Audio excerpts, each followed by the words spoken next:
All right, this update is brought to you by eBay. The Aztecs, they take on Colorado State tonight, 6 p.m. tip-off, 5:30 pregame right here on San Diego Sports 760. And NFL news of the day, offensive coordinator for the Lions, Ben Johnson, is deciding to stay with the Lions next season as their offensive coordinator instead of taking any head coaching jobs.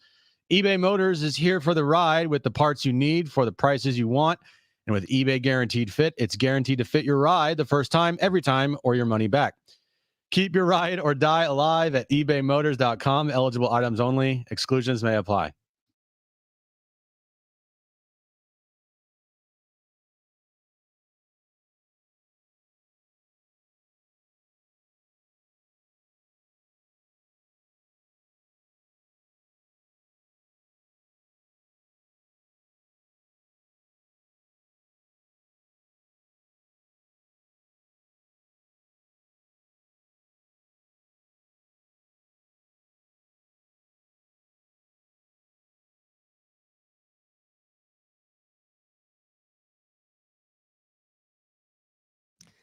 All right, San Diego and Southern California, what's going on? It's hour one of Jon and Jim. We are with you until 5:30. That's when our Aztec pregame coverage will begin. The countdown to tip-off. Big one for the Aztecs that we will get into.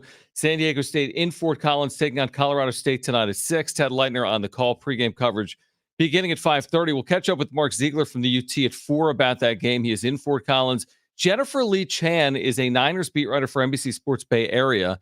She will join us coming up at 3:30. If you're like me and Jim and turn the game off, the Niners did, in fact, win. They came back and beat Detroit on Sunday. But here's where we start. If you just heard that update, it's not atypical for most Jim updates because was it great? It might not have been great. But the reason today's update may not have been great is because Jim went to a dentist to fill a cavity at 11 a.m. So you had Novocaine and your mouth is still numb. So my comment on this for 2.5 hours. Here's my theory. And Brent, tell me if you agree with this. And Brent's not a morning person either. I'm not going to a dentist at 11 with the 3 o'clock show. I got to get in there at 8:30 or 9 because I know if I'm getting Novocaine, I can't do a show or it could be really tricky. So anyway, here you are with Novocaine in your mouth. Okay, so yeah, 11 a.m. I go to the dentist and I have to get a cavity filled. So I've done that before, where I've gone to the dentist, where I've literally gone at like 11. I've had a cavity filled. I've been totally fine. Okay. I don't know why this time my mouth is still as numb as it is. Like I half of my top lip I can't feel. The back of my mouth I can't feel. Yeah, it's called Novocaine. And my nose is still kind of numb, but it's been 4 hours. No. Here's what happened. 3.5 hours. Here's the thing. You had an 11 a.m. appointment. I know how dentists work. Yeah, There's no way they gave you Novocaine before 11:48. Nope. 11:30? 11, like 10 maybe. Okay, the second I sat down in the chair, they put the Novocaine in my mouth. And now here we are 4 hours later, and you're still it's partially getting numb. It's getting better. Right. But yeah, the top of my lip here, you could squeeze this baby as much as you want. I don't want to do that. I know. Actually, should I do it? No, that's kind of weird. Right. I don't want you to do it. It's Jim at the dentist.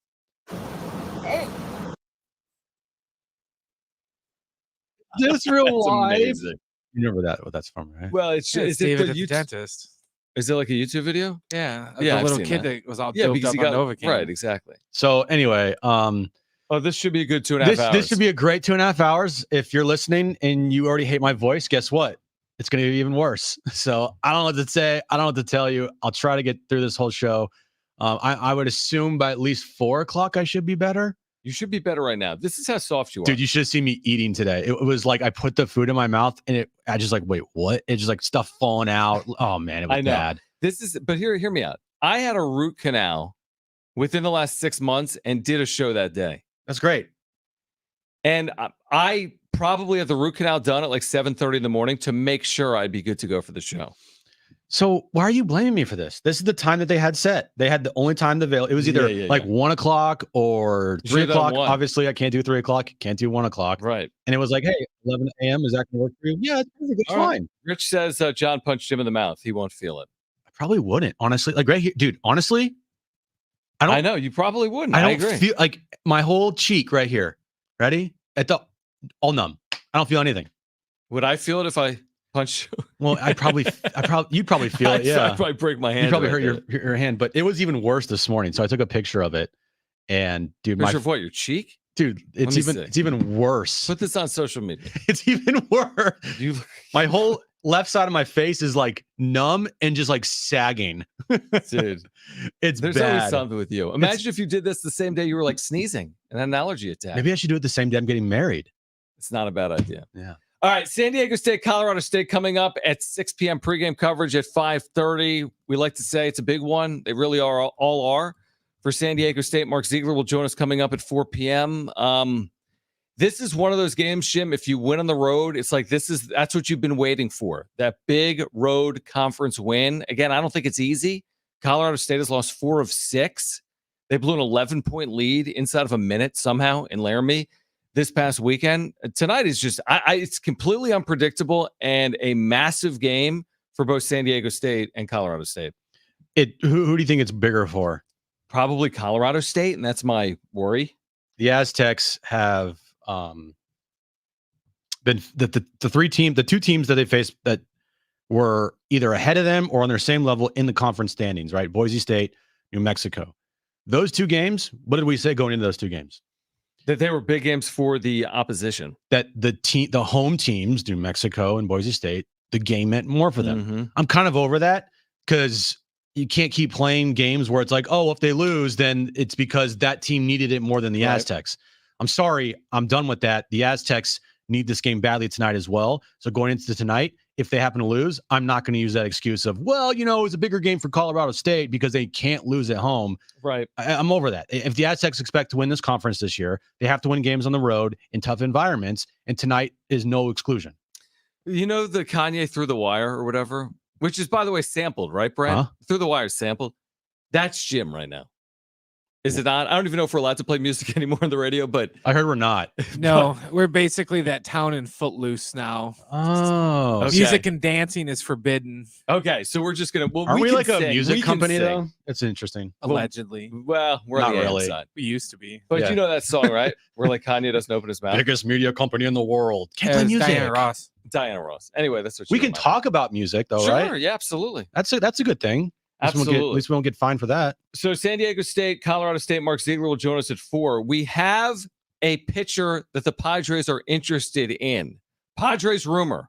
Dun, Now, dun, dun. we've talked about this before. I think actually as recently, maybe as yesterday at 5:45. Michael Lorenzen. We've talked about his name. Midseason acquisition last year. The Phillies threw a lot of innings last year. Pitched a no-hitter last year for the Phillies. Had a solid year. I wouldn't say it was an amazing year. 4.1 ERA, 150-something innings. Solid year. The Padres reportedly have interest in Michael Lorenzen. This is like the most activity around anything Padres related now in weeks, Jim. And I'm not even kidding. I mean, since the signings of like Matsui and Go, it's been radio silent. Like nothing. Nothing. Now, last year, we talked about the numbers a little bit yesterday. And you said, you look at those numbers just on face value, sign me up. Yeah, good year. They need pitching. That guy, for sure. And if you break it down a little more, he was actually really, really good last year up until his no-hitter. Like, after the no-hitter, is that right? It was really bad. And he threw a lot of pitches, didn't he? He threw, I think, 124. Something. Okay, that's 120 something. Yep. But the numbers before his no-hitter. Yep. All right. He had a 3.23 ERA. I like and a this, 2.17 opponent. I can't even speak. Opponent batting average in 20 starts. Okay. Through the no-hitter. So that's with the no-hitter included. All right. So we have like a 5 on the other side. After the no-hitter, all right, he had an 8 ERA. What? And with 30 plus innings to finish this season.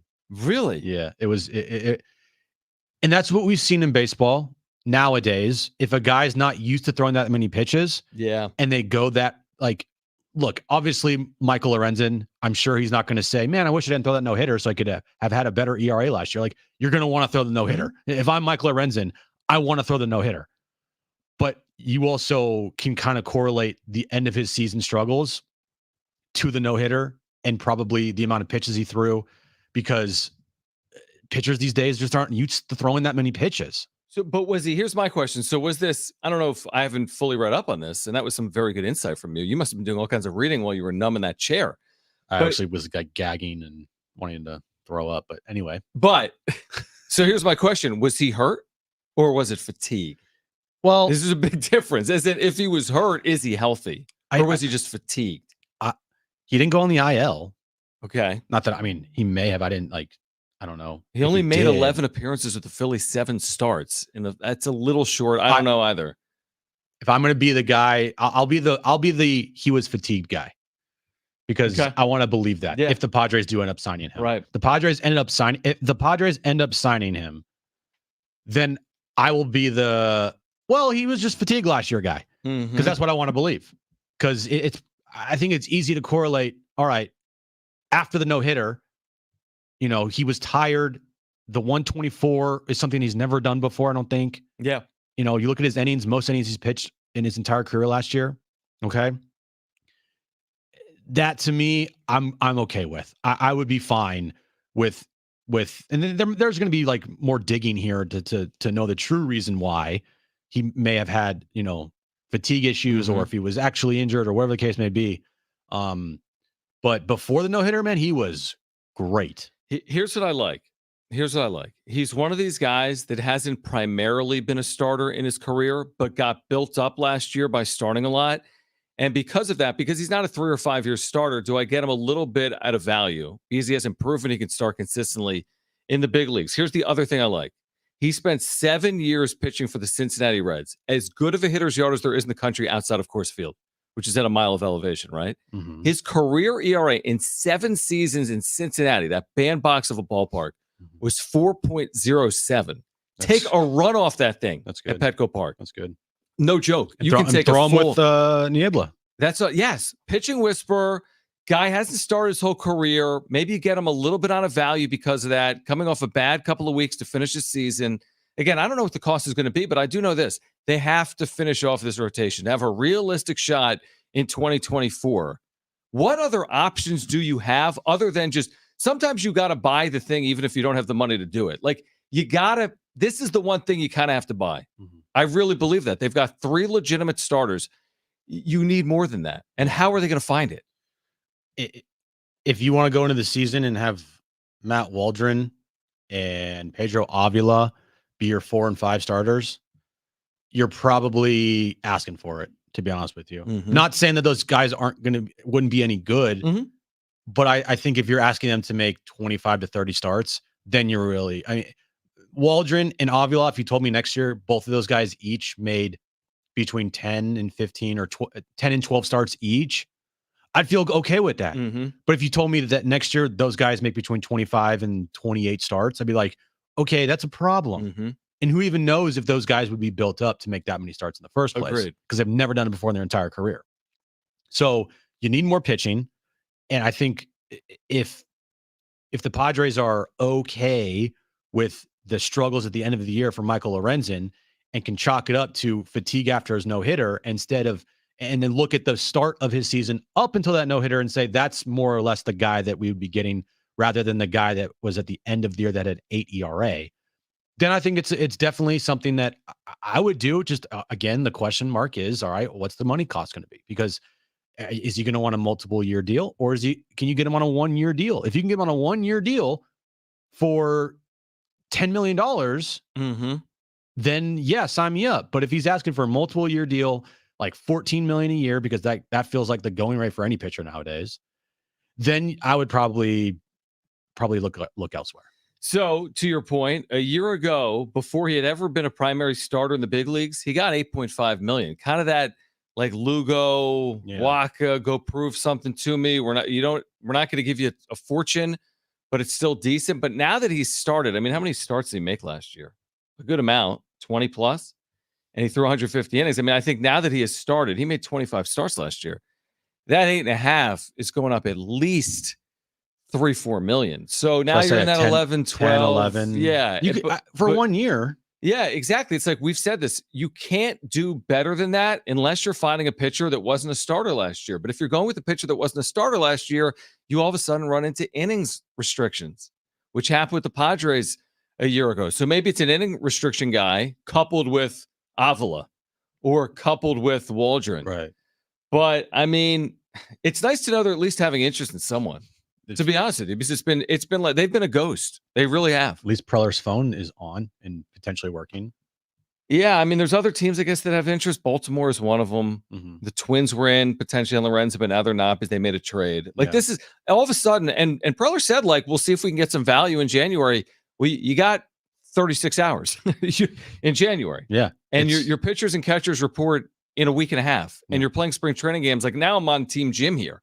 You're playing spring training games in 3 weeks. And like you do have work to do. It's just a weird dynamic that's playing out because you're so quiet. It's one thing if you're making minor move after minor move. You're making no moves. No moves. None. You're not trading for anybody.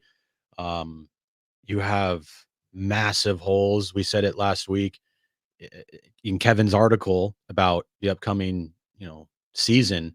The Padres right now have the least amount of players on their active 40-man roster of any team in baseball. What'd you say it was? 35. Okay. The next behind that, I think, is 36 or 37. You said Atlanta had 36. One more, whatever. Atlanta, I think, had 36 or 37. But they don't have the holes that the Padres have. I'm sure that the final 4 roster spots for the Atlanta Braves are going to be like minor league guys. They're not like, hey, it's our left fielder, or hey, one of the final spots will be our starting center fielder. That's a good point. That's a good point. It's why it's different with the Padres. Mm-hmm. Is the Padres remaining 5 roster spots on their roster are more than likely going to be starters for your major league club. Yeah, at least a few of them. So that's why it's different than the Braves or any other team that might have like 38 men on their active 40-man or 39 on their active 40-man, looking to fill one more roster spot. Like they're probably going to fill that roster spot with a minor league guy that in case of an injury, they have him down in the minors ready to go.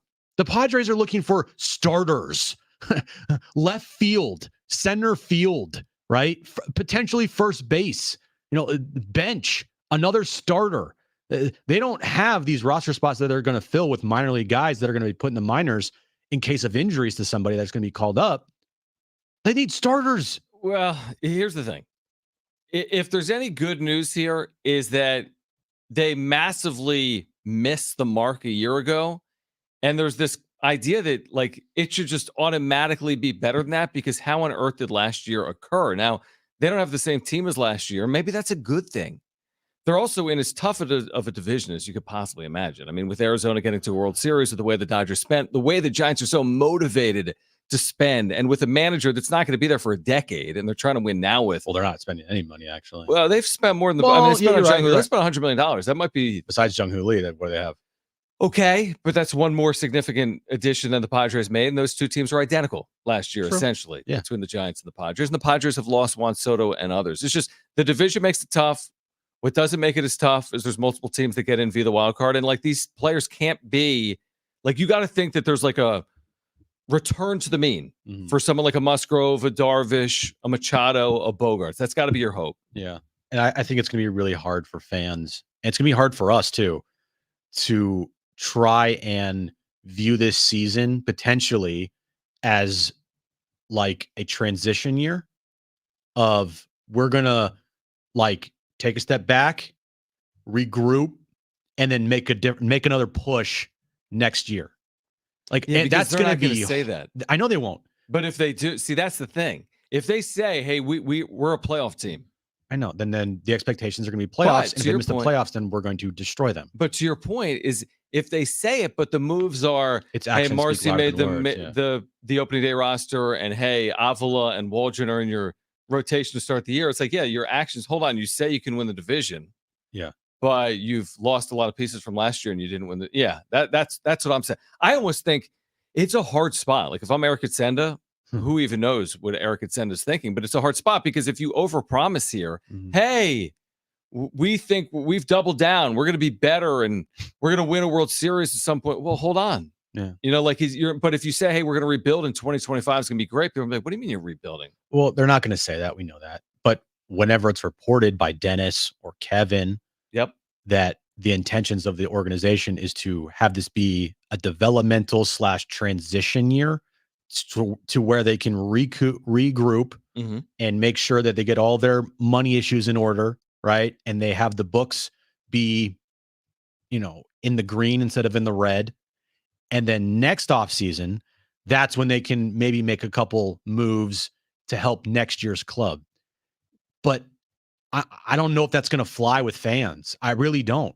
I mean, some might because some actually only care about the minor league system. They might love seeing Jacob Marcy out there and Jackson Merrill, even if they don't perform.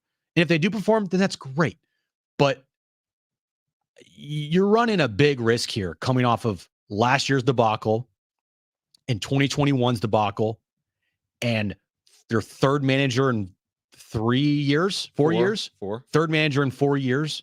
And if you miss out this year, well, then everything changes. But then how can they do that when internally they're talking about, guys, this is a developmental transition year for us? Then how are you going to fire people and make changes when that's like the organization's thought process? All right, off the text line, Jim, it's an interesting point. There's multiple people that say you sound like someone from the Goonies, and it's different people. So 70470 started with team. 949 says, Jim, you sound like Sloth.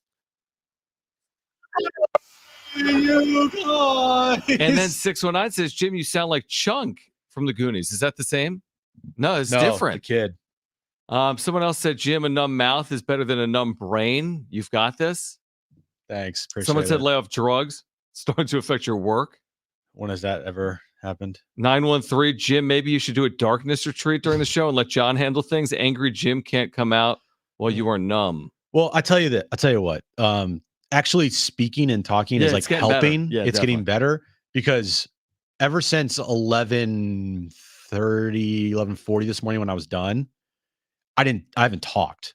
So it's better that I'm talking more and it's eventually helping, but it's still numb. It's still very numb. I can't feel my top lip, but yeah, the first update was like, oh, this is bad.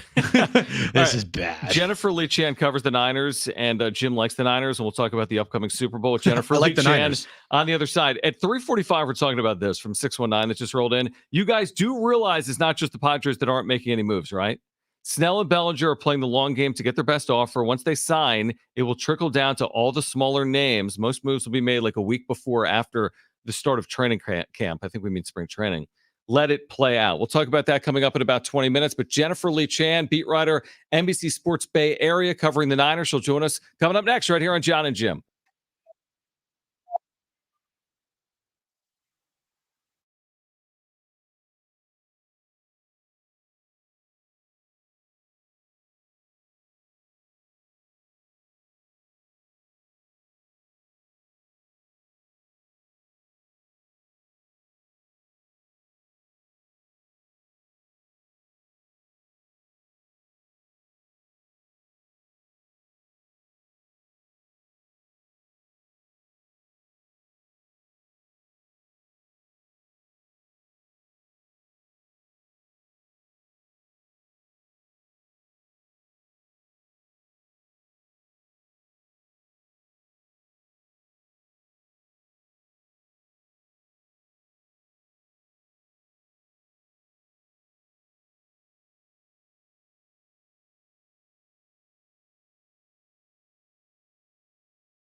Jennifer Lee Chan covers the Niners for NBC Sports Bay Area. She'll get us ready for the Super Bowl next.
All right, this update is brought to you by eBay Motors. We'll start with the Aztecs to take on Colorado State tonight, 5:30 pregame, 6 p.m. tip. You can listen to that game right here on San Diego Sports 760. And NFL news of the day, Ben Johnson, OC for the Lions, has decided to stay with the Lions next season as their offensive coordinator instead of taking any head coaching job in the NFL.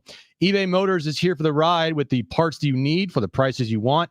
With the eBay Guaranteed Fit, it's guaranteed to fit your ride the first time, every time, or your money back. Keep your ride or die alive at ebaymotors.com. Eligible items only. Exclusions do apply.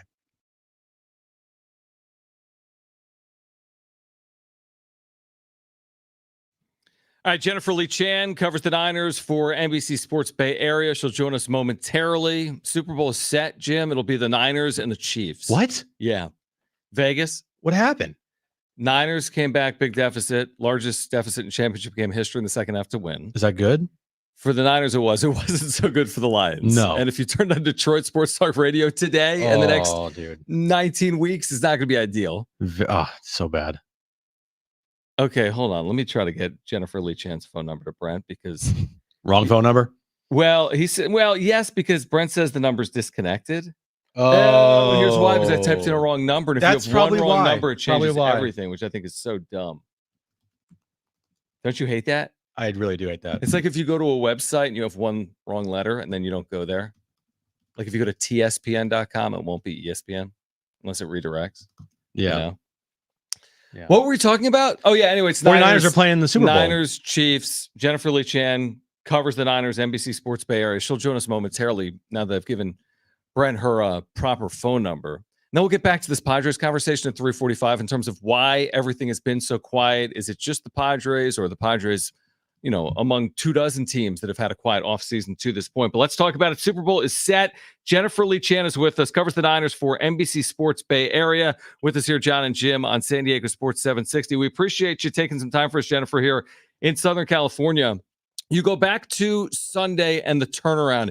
Who gets the most credit for how the second half transpired for the Niners? Oh, wow. I think they all do. I mean, it was a collective effort. That's, it's a team sport, and they had issues on both sides of the ball, offense and defense.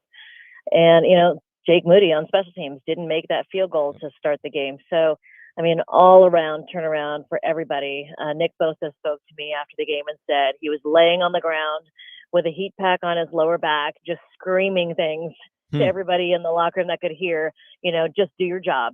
Everybody had to do their job. Every explosive play by the Lions was because one person, not necessarily trying to play hero ball, but it's somebody didn't make their assignment. And so just playing collectively better, they were able to turn the game around. Yeah, I was going to ask about, the halftime adjustments that was made by the 49ers here. The Nick Bosa spoke, you said. I know Warner spoke as well. Yes. What was the mindset coming out of the locker room from Kyle Shanahan and the 49ers? Because it felt like whatever happened, it worked. Yeah. I think they've been down points before, but this was obviously their biggest deficit that they've come back from. But, I think he just kind of pointed out that, hey, get the ball back, put some points on the board. Every time they have the ball, they need to get points on the board. And I think, trying to simplify it a little bit so it's not an insurmountable task. I think that made it a little bit easier for everybody to wrap their heads around. But every player I spoke to after the game said they didn't have any doubt. They were, maybe a little worried. They knew that they did not play their best ball in the first half, but they knew they could also pull it together for a much better second half. Jennifer Lee Chan covers the Niners for NBC Sports Bay Area. She's with us right now on Jon and Jim. Help me understand this, Jennifer. Now, Jim's a Niners fan. I'm not, but can you put into words why there has been this narrative around Brock Purdy where he's almost been like polarizing, I guess, like all of this success, but for whatever reason, there's a number of people that are always knocking him at every turn, despite the fact that he's a second-year player that has now led his team to a Super Bowl. His career postseason record now is unbelievable. Like, what is it about Purdy that has made him, I guess, nationally polarizing? I was talking to one of my colleagues about this, and you go back to 49ers history, Joe Montana threw picks in games.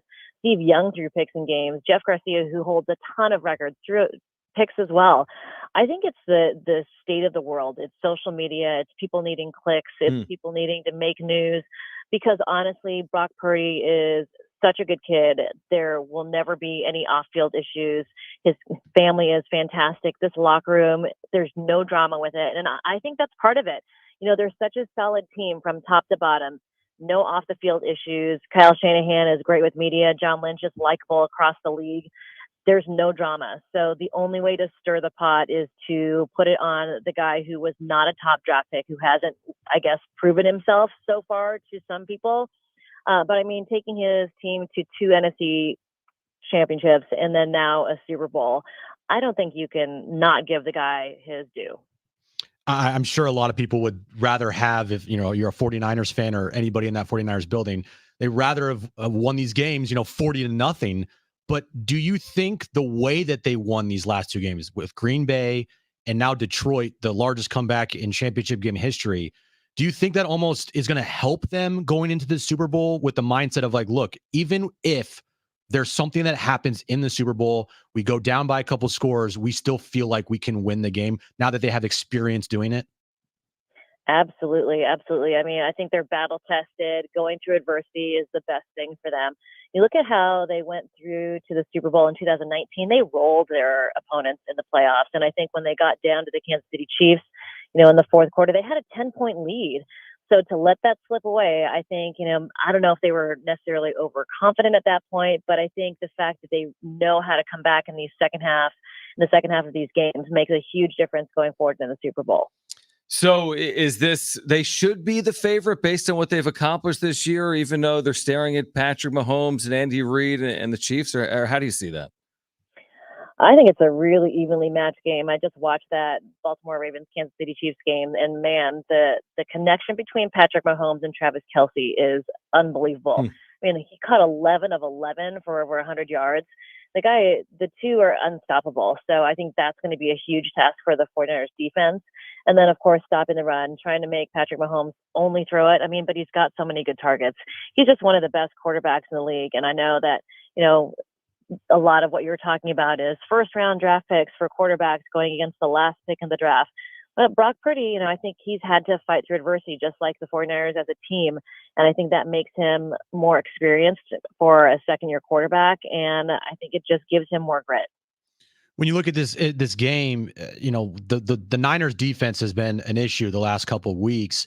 Going into this one, what adjustments do they need to make, and what do you think they're going to do? Because I think one of the big question marks right now is that defensive line and how they stop the run, and Chase Young hasn't really been the guy that they maybe thought he was going to be. So going into this game here, what do you think needs to change, or personnel, or whatever the case may be?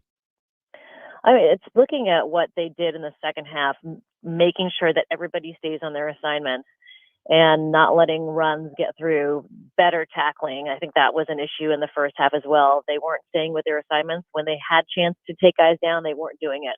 Missed tackles were huge. I think they had 9 missed tackles in the first half and only 2 in the second half. So I think, just getting back to their fundamentals. Steve Wilks said he is completely taking responsibility for the defense playing better in this next game. But they're going against such a good offense with Andy Reid coaching that Patrick Mahomes and Travis Kelce combination. And, they're not the only ones on that offense. There are tons of weapons, and it's going to be a really huge challenge for this 49ers defense. Nick Bosa has, been one of the guys who's had consistent effort across the board. I think it's him, Fred Warner, Dre Greenlaw, making sure everybody else steps up to the same level. Could be a classic. We'll see. Has the makings of it. Niners and Chiefs again from Vegas a week from Sunday. Jennifer, we really appreciate your time today in San Diego. Thanks so much for doing it. No problem. Thanks for having me on. Absolutely. Jennifer Lee Chan again covers the Niners for NBC Sports Bay Area. I heard easy Niners win. I did not hear easy Niners win. I heard good game. But it was interesting, at halftime, Nick Bosa is not a guy who speaks, like, at all. Like, he's a guy that just goes out there, plays. If you listen to any of his press conferences, he's kind of awkward. Like, he's an awkward guy, but he's very authentic. So it comes as across awkward, but it's just, that's how he is. So for him to get up and to get in people's faces at halftime, that's like Bosa speaking? What? Like, that's a big thing. Whatever he said, I guess he told to Dan Campbell as well, and it worked. All right, on the other side, back to this Padres conversation about the slow offseason. We'll respond to a texter, 70470. You can start your message with team. Also, tomorrow will be a newsworthy day for the Padres. We'll explain why on the other side. And Mark Ziegler joins us from Fort Collins, ahead of San Diego State and Colorado State, coming up at 4 p.m. Stay with us on Jon and Jim.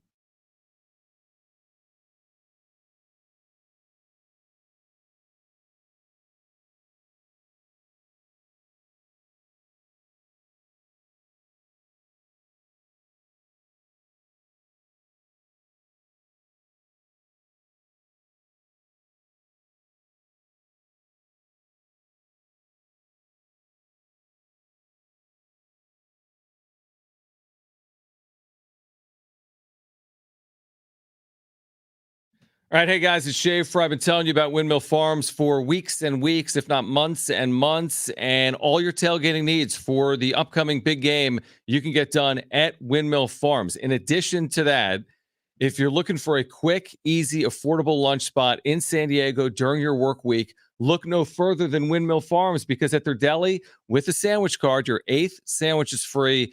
They have fresh, high-quality ingredients. They've got a huge selection of sandwiches and more.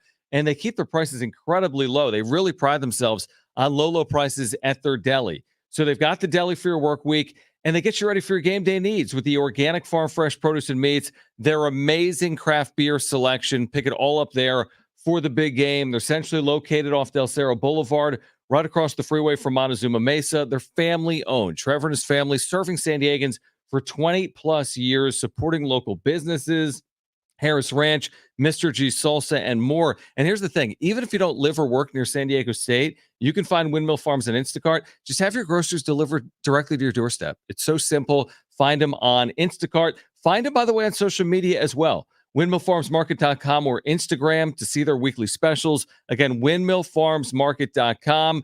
Shop local. Shop at Windmill Farms.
All right, Mark Ziegler will join us in about 13, 14 minutes at the top of the hour. Jon and Jim back with you here. Text line is open, 70470. Started with team. What are you laughing at? The music? Yeah. Going away. Yeah. Great for, never mind. So is that, let's go behind the scenes here, Brent. Will that make it easier to podcast? Just potting the music down? Sure. All right, it's for another day. Okay, 619 says this. Again, Mark will join us coming up in about 10 or 15 minutes to talk Aztecs and Rams. 619 says, you guys do realize it's not just the Padres that aren't making any moves that need to be made. Yeah, we've talked about that. Snell and Bellinger are playing the long game to get their best offer. Once they sign, it will trickle down to all the smaller names. Most moves will be made like a week before or after the start of spring training. Let it play out. Okay. We have been. We have been, exactly. So what are we supposed to do? Not question or not talk about the lack of moves they've made? You want us to just sit here and just be like, it'll be fine? I mean, Right. We're here to discuss this team, to talk about the team, the moves that they make, they don't make, what moves we think they should make, the rumors out there and everything. Mm-hmm. And Michael Lorenzen's a guy that we both think would be a good addition to this team because they need it. Like, they need help. For anybody out there that says like they're fine, everything's fine, just let them play. Okay, well, you're going to be wrong. Yeah, I mean, they need more. Like, they don't have a left fielder, they don't have a center fielder. They need to go out and get those pieces. Yeah, and that's just like the facts. And you guys do realize the Dodgers aren't making any moves, but teams have made moves. I mean, the Dodgers have made. Maybe you don't want to compare the Padres to the Dodgers. I'm fine with that. Well, the Diamondbacks have bolstered their starting pitching. Okay, they were in the World Series, or Jung-Hoo Lee to the Giants, or the Yankees trading for Juan Soto from the Padres. I mean, if you were ranking the 30 off seasons, and I don't know how anyone else can spin this, to put the Padres above like 30th, how would you do it? They traded away a future Hall of Famer in Juan Soto, have lowered payroll, have lost Josh Hader and Blake Snell, had a $250 million payroll going to 150 right now. Is there really a team, if you're being unbiased, if you're being real here, is there a team that has lost more or had to deal with more adversity this offseason than the San Diego Padres? And if so, what team is that? I mean, you look at the bottom tier teams, like the Marlins lost Kim Ng as their general manager. They haven't made any signings. Padres lost Juan Soto. I know. And to your point, if you're being unbiased here and not just saying, yeah, the Padres have the worst offseason, just to say that, and you're really looking at their offseason, I mean, it's been really bad. Not from just a personnel standpoint. I mean, Peter Seidler's gone. Mm-hmm. Like, I said this a couple of weeks ago. If that was the only thing that's happened this offseason and Juan Soto still returned and they made a move for a pitcher or whatever the case may be, right? It would still be viewed as one of the worst off seasons just because of that alone. I mean, losing your owner and losing somebody that cared so much about this team, the city, the fan base, put as much resources into this team as any owner in all of baseball. Losing him alone would be considered it's like a devastating type of feeling off season. But then, you know, like loss of life, you can't compare that to losing like Juan Soto. I'm sorry, you just can't. But if you're looking at all of the moves and you say, all right, what about the team aspect of it? Like the on the field product, not just the loss of Peter Seidler. On the field product, you lost 3 of the best players in the sport at their position, and you haven't replaced them. So yeah, that's why this whole like, well, let's just wait and see. It's like or let it play out. We've watched this play out, and unfortunately, you're not replacing Hader with Hader. You're replacing Hader with 2 players that were playing professionally overseas last year. Mm-hmm. You're not replacing Snell. Who are you replacing Snell with? Michael King? Okay, and then how do you replace Juan Soto? Right now, that's just green grass in left field. I mean, literally, there's 2 outfielders on their left fielder 40-man roster, and you've turned over your manager. By the way, we haven't really discussed, and then the teams around you, like the Dodgers and arguably others in the division, have improved. So I've watched it play out, and unfortunately, it hasn't played out well to this point. I wouldn't put the changing of the manager from Bob Melvin to Mike Schilt above any moves that have been made. I agree. At all. I'd probably put him at the bottom, honestly, because if Bob was not going to stay here. And if him and Preller couldn't work out, we knew one of them had to go, and we knew Preller wasn't going to go. So it's like, unfortunately, because of their relationship and they couldn't work it out. And once again, AJ Preller couldn't find a manager to have a good relationship with. Bob had to go. And that's why Bob's gone. Mm-hmm. So I would put the changing of a manager at the very bottom. It's not like they won the World Series last year and you changed the manager. I mean, they won 82 games. I agree with that. I do. It's just another thing. It's just like another curveball in your offseason. Oh, for sure. Owners passing. Yeah, it's manager changing. Unnecessary Soto drama. trade. And like, you can position it any way you want, the Juan Soto trade, and you can tell me they'll be better off long term because of the Juan Soto trade, but it's hard for me to go there in 2024. It's going to be hard to see Soto put up numbers in the Bronx. Mm-hmm. And have to deal with that day in and day out throughout the course of the season. Yeah. But that's the state that they're in. I mean, I'm not saying, hey, let's go turn back and run it back in 2023. I mean, obviously you can't do that. I just want to know what it's going to look like in 2024. I think a lot of Padres fans feel the same way. It's February. Don't you want to let it play out? They're reporting. Yeah. So we have let it play out. If this team, as it's constructed right now, and they don't make any other major moves and they decide to go full youth movement here for guys that may not be ready, right? And they go into this season and halfway through the year, this team is kind of like not good. That's going to be a hard pill to swallow. Now, could they prove people wrong? Absolutely they could. Could they actually play good fundamental baseball this year? Absolutely they could. You're putting a lot of faith into guys that are unproven and haven't shown you they could do it all at the major league level at all. Mark Ziegler from the UT is in Fort Collins. He'll get us ready for tonight. San Diego State and Colorado State. That's coming up tonight at 6. Our pregame coverage begins at 5:30. Mark Ziegler from Fort Collins joins us next.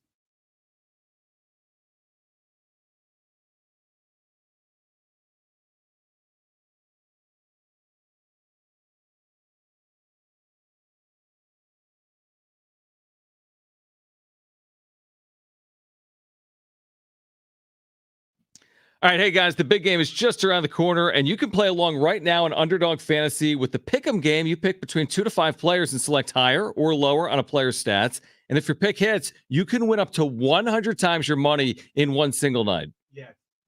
Yeah, it's legal in California, and it's a ton of fun to play along as you watch the games. We've been playing Underdog Fantasy for about a year now, and it could not be easier. If you like fantasy sports, you'll love Underdog Fantasy. It's the best and easiest way to win. So get in the game now. Go to their easy-to-use mobile app or to UnderdogFantasy.com. Sign up with promo code Jon and Jim, JONANDJIM, and Underdog will match your first deposit up to $100. Then you're ready for the big game. Plus, they'll give you a special pick of higher than a half total yard to use on your first pick of entry. That's Underdog Fantasy, promo code Jon and Jim, JONANDJIM, to get your first deposit of $10 or more matched, plus your special pick.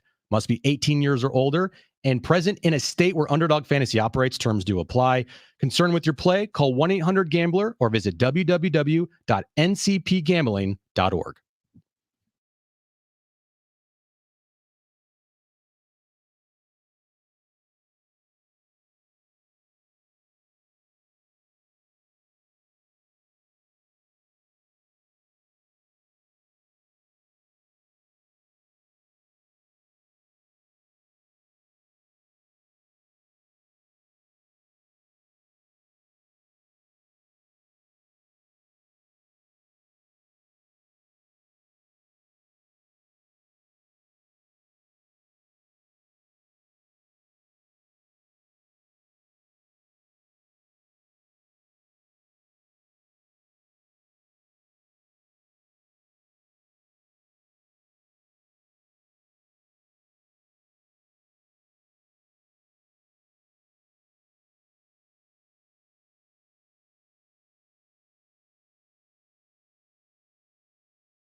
All right, here we go. Oh, just kidding. All right, here we go. And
All right, this update's brought to you by eBay Motors. The Aztecs back in action tonight versus Colorado State in Fort Collins. 5:30 is when our pregame coverage starts. 6 p.m. tip-off. Of course, you can listen to that game right here on San Diego Sports 760. And NFL news of the day, kind of a shocker. Offensive coordinator for the Lions, Ben Johnson, who had a great game in the NFC title game in the first half, is deciding to stay with the Lions next season as their OC instead of taking any head coaching job in the NFL. eBay Motors is here for the ride with the parts you need for the prices you want. And with eBay Guaranteed Fit, it's guaranteed to fit your ride the first time, every time, or your money back. Keep your ride or die alive at ebaymotors.com. Eligible items only. Exclusions do apply.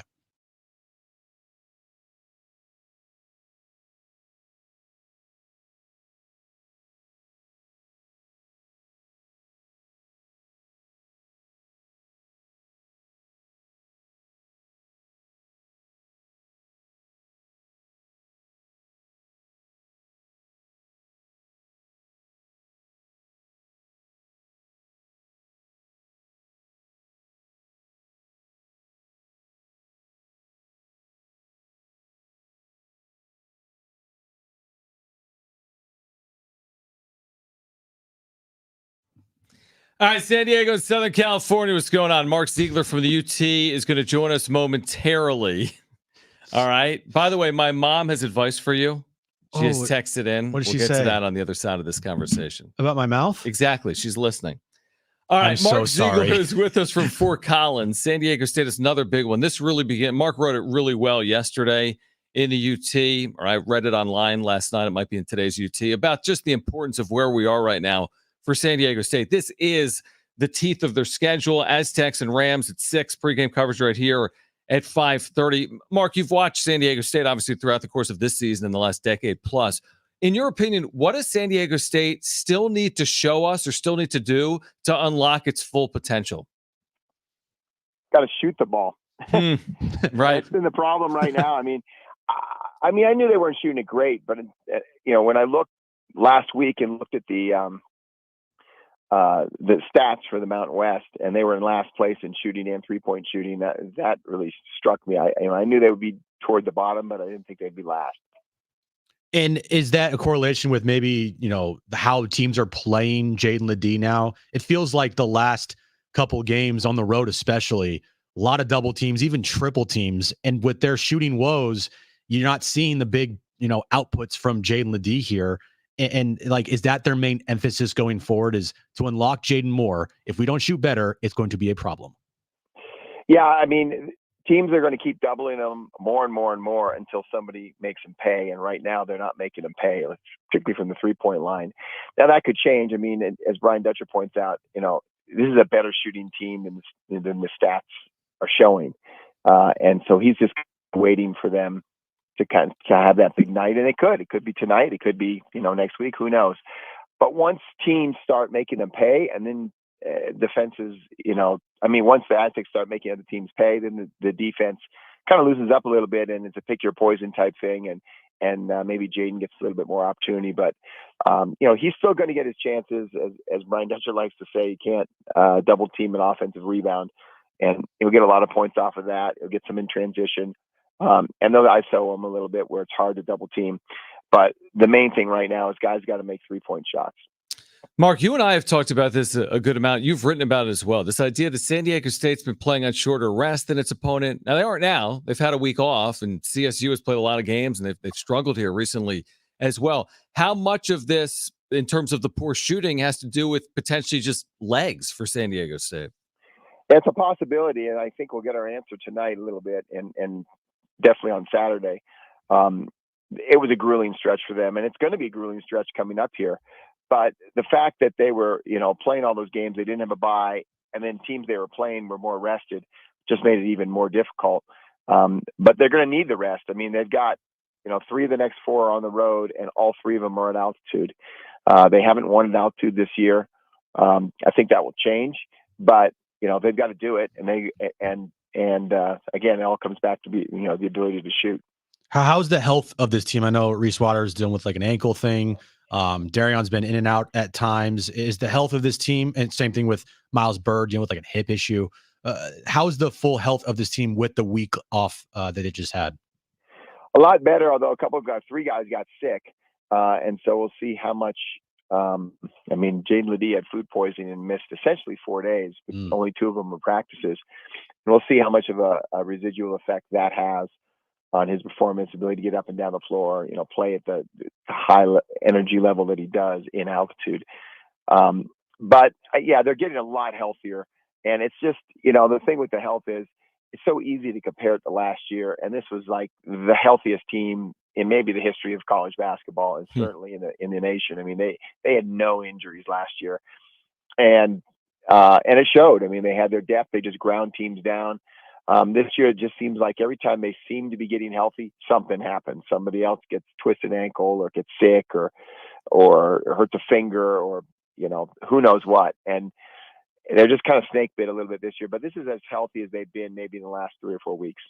Mark Ziegler from the UT with us right now. San Diego State, Colorado State, Moby Arena, Fort Collins coming up at 6 Pacific. Our pregame coverage begins at 5:30. So speaking of Colorado State, what on earth has happened here? I mean, there was a time this year they were like the darling of the nation. They were playing like one of the best 10 teams in the country potentially a month or so ago.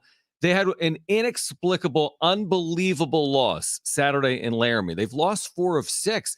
This is a game, Mark. If they don't win, are they even on the right side of the bubble right now? Yeah, it's been interesting to sort of follow what people here are saying. They're like, oh, no, they're fine. Their right. resume's fine. And I'm looking at going, don't finish under 500 in the Mountain West, because I don't think you're getting in the tournament. I don't care how good the metrics are. I just can't see them taking a team sub 500 in the Mountain West, and it's a very real possibility. Particularly if you lose a game or 2 at home, it's going to be hard. It's a little deceiving, their record. They're 3-4, but that's because they played 4 road games. They've lost all 4. They played 3 home games. They've won all 3. Right. But beyond just losing 4 of 6, look at the 2 wins they had. One was against Air Force. No way in the world they should have won that game. Air Force was up 4 with like 12 seconds left, and not only turned it over, but turned it over into a uncontested layup. And so that was a problem. And then I think they were down maybe 10 in the second half against UNLV and came back and won that game. So they probably should have lost both of those.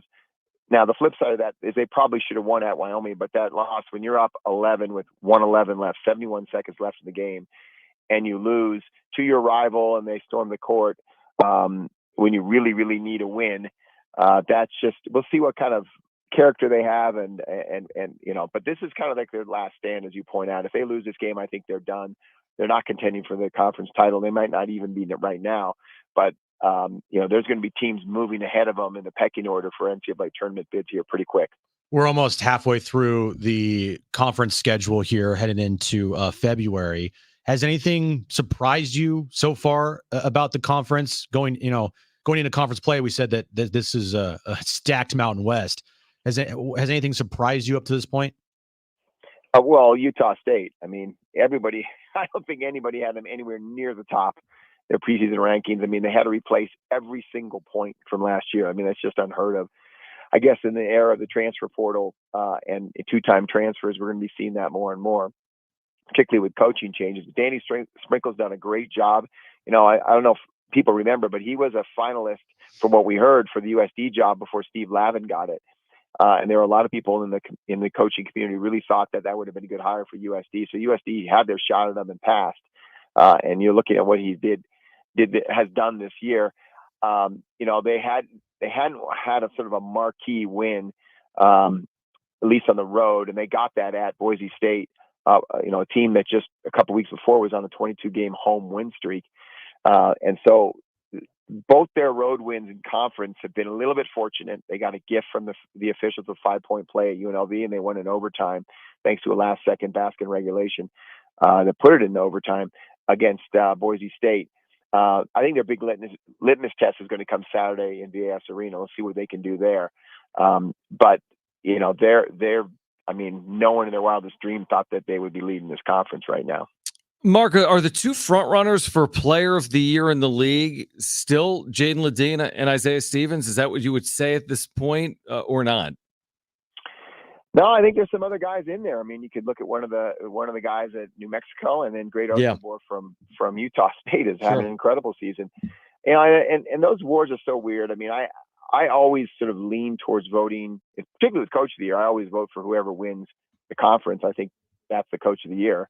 And sometimes I just pick the best player on the first place team. And so if people vote that way, we're going to have to wait and see who wins this thing. But I think Jaden Ledee overall is having the best season from an individual standpoint, but his team's got to, be right there or maybe, one game out if he's going to be considered, I think. And as you mentioned before, with these double teams, we're going to start seeing really all dimensions of Jaden's game. I mean, we know he can score. We know he can rebound. We know he can draw fouls. We know he can get to the line and make free throws. But one thing we don't really know is, can he take care of the ball? And can he distribute it when he gets double teamed? And until last game, when the Aztecs only had 2 turnovers, program low. Before that, I think he had 4, 5, and 4 in the 3 previous games turnovers. One thing Colorado State does that fans should watch is they double on the baseline. It's a unique kind of old school double team that not a lot of teams do. And so Jaden, it's not going to be the same double team he's been seeing. They're going to have to see some other ones. Mark, we'll let you run. We love your coverage again of the Aztecs in the UT. I'm just thinking before you go, like you're thinking about all these the Stevens era, maybe coinciding with Lamont, but it's his 5th season. Like I think about, they came in on senior night when the Aztecs were 26-1. They gave the Aztecs a great game with David Roddy. There was last year in Vegas, Stevens from like 80 feet hit the rim. It would have tied it in the quarterfinals. There's the 26-point comeback in front of no one at Viejas. There's Aztec close wins. There was a close loss at Moby, remember, with a missed free throw. There's been some classics in the last 5 years. Oh, I was going back through some of these. I mean, 3 of the last 6 at Moby have been 1-point games or overtime. Yeah. You had Matt Bradley a couple of years ago on the controversial non-call. Right. You had way back, 10 10, 12 years ago, you had DJ Game Yep. making one of the best buzzer beaters in San Diego State history in a packed Moby, similar to what Lamont Butler did. Just took it right down the floor. Steve Fisher didn't call a timeout. It's sort of a step back. His go-to shot was on the left side of the floor and ripped their heart out. There was one a few years later where they had it won and they called the block on Jamal Franklin that in no world that I've ever lived in was a block. And that gave him the game. So, yeah, I just expect crazy stuff. It's going to be a great atmosphere, and it should be a really, really close game. One of the games of the night in college hoops tonight in Fort Collins. Mark, we appreciate it. We'll catch up with you soon. Safe travels. All right. Talk to you guys. All right, Mark Ziegler from the UT. San Diego State, Colorado State, 6 p.m. tonight. I'm nervous. I'll be honest with you. I am nervous for this. He basically put it like this. He's like, CSU's season's on the line. And I know you hate that. Well, and I agree with what you're saying. No, I don't hate it. I don't want to use that as an excuse if they happen to lose tonight. Because this team has too many veterans on it. They're battle tested, right? They got to go out and win the game, and they should win the game. Like if you are having aspirations to get back to where you were last year, which it's the top. Like you can't get just the national championship game. Well, what I meant is like making a run, making a run in the tournament, but first winning the regular season Mountain West title and then winning the conference title and then taking your chance in the tournament, NCAA tournament, and hopefully you can pick up a couple wins, make a run and see what happens. But you got to get the first goal, because we always know the first goal of every Aztecs basketball season is win the Mountain West regular season title. And so if you plan on accomplishing that goal tonight, or that this year, I mean, you have to take care of business tonight, even though it's on the road and even though you're playing against a more desperate team than you. You just had a week off. I know it's a little concerning that you heard from Mark there. 4 guys were sick, including Jaden Ledee with food poisoning. But still, I mean, you have a week off to get ready for this game. So to me, it's not a case of, well, you know, their team was more desperate. No. You're, I think, the better team, and you should go out there and win. So imagine my surprise when I looked at the Field of 68 Twitter page. Oh, here we go. Which is like a publication that covers college hoops. And they have a list of 9 games to watch tonight. And San Diego State, Colorado State is not on this list. You know what is on this list? Give me the games. Michigan State. Michigan is awful. And Michigan State's way down. Miami and NC State. VCU St. Bonaventure. I mean, there's some very random games on here. North Carolina, Georgia Tech. Why? Because North Carolina's good. But no San Diego State, CSU. It's like you got to, I'm telling you, man, you got to scream it from the highest mountain tops. Even with the Mountain West being as good as it is this year, people are like, oh, can't miss Michigan State tonight with 7-11 Michigan in action. That's a big one. Well, it's how many of those games are on the East Coast, John? It's a very good question. None are on the West Coast. So that's the point right there. That's probably geared towards more East Coast college basketball, and nothing West matters. Did you follow this? Did you see the Jeff Goodman thing? You're such a Twitter guy. I feel like you might have stumbled into it today. It's in the last 24 hours. He's a college basketball writer. I know who it is. And someone screenshotted DMs he had back and forth with Jeff Goodman about a documentary on college hoops, Providence. I kind of saw a little bit. And Goodman was like, you're going to go to jail over this. Huh? Yeah.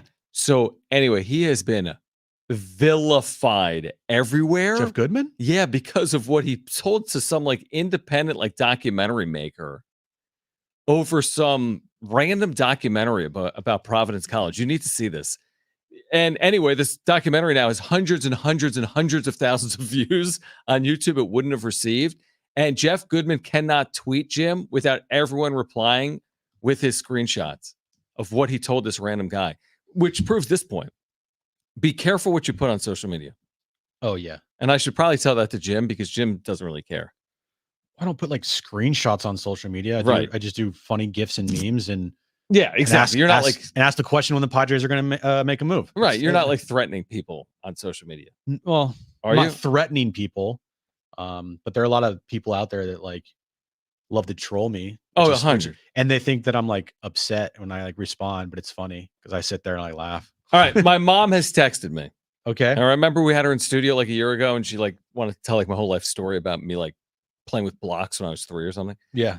So she apparently was listening at 3:24 because that's when she texted me. She said, "Advice from a mom for poor Jim: an ice pack could help." Thanks, Mom. I appreciate it. So what do you think about that? How are you feeling right now? Here's the thing. It doesn't like hurt. Like it doesn't hurt. It's just numb. So Jim had a cavity earlier today. And it was like it was like almost it was a refilling of one. So like they were concerned about a cavity that I already had filled a while ago. Mm-hmm. And they're like, we need to like redo it. And I was like, oh, this sucks. I don't know if I've ever had that specifically. So they go in, they take out the old filling and put a new filling in. That's what they were telling me they did. Okay. And because you probably had it done what, like 10, 15, like when you were young? Yeah, when I was very young. Okay. So it's been 15 years or whatever. Yeah. Like, hey, you need a new one. Hey, and I got the insurance, so might as well do it. Yeah. Got to do it. Do you have a lot of like me? I got all this like silver and gold in my mouth. Do you have a lot? Or is it white maybe? I have white, but I also have some silver there. Yeah.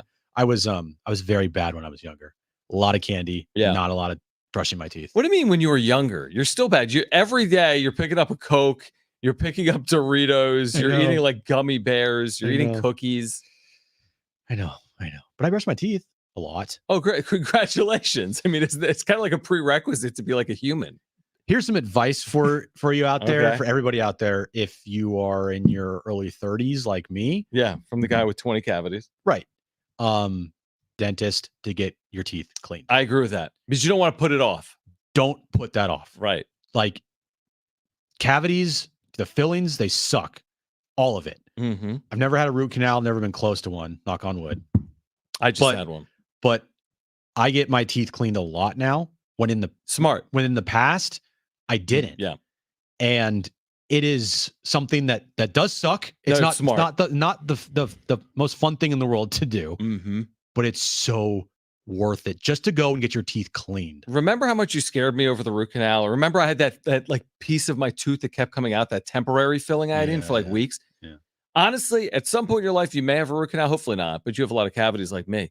I was so worried because the term root canal is so scary. Like, can you think of a scarier like term in everyday life than root canal? It's right up there. Like, oh man, that sounds terrible, right? Oh, it's the top of the list right there. But then when I had it done, it was nowhere near as bad as I expected. Because they numbed your whole mouth. That must have been it. Yeah. So I really didn't experience anything much different than a cavity. Yeah.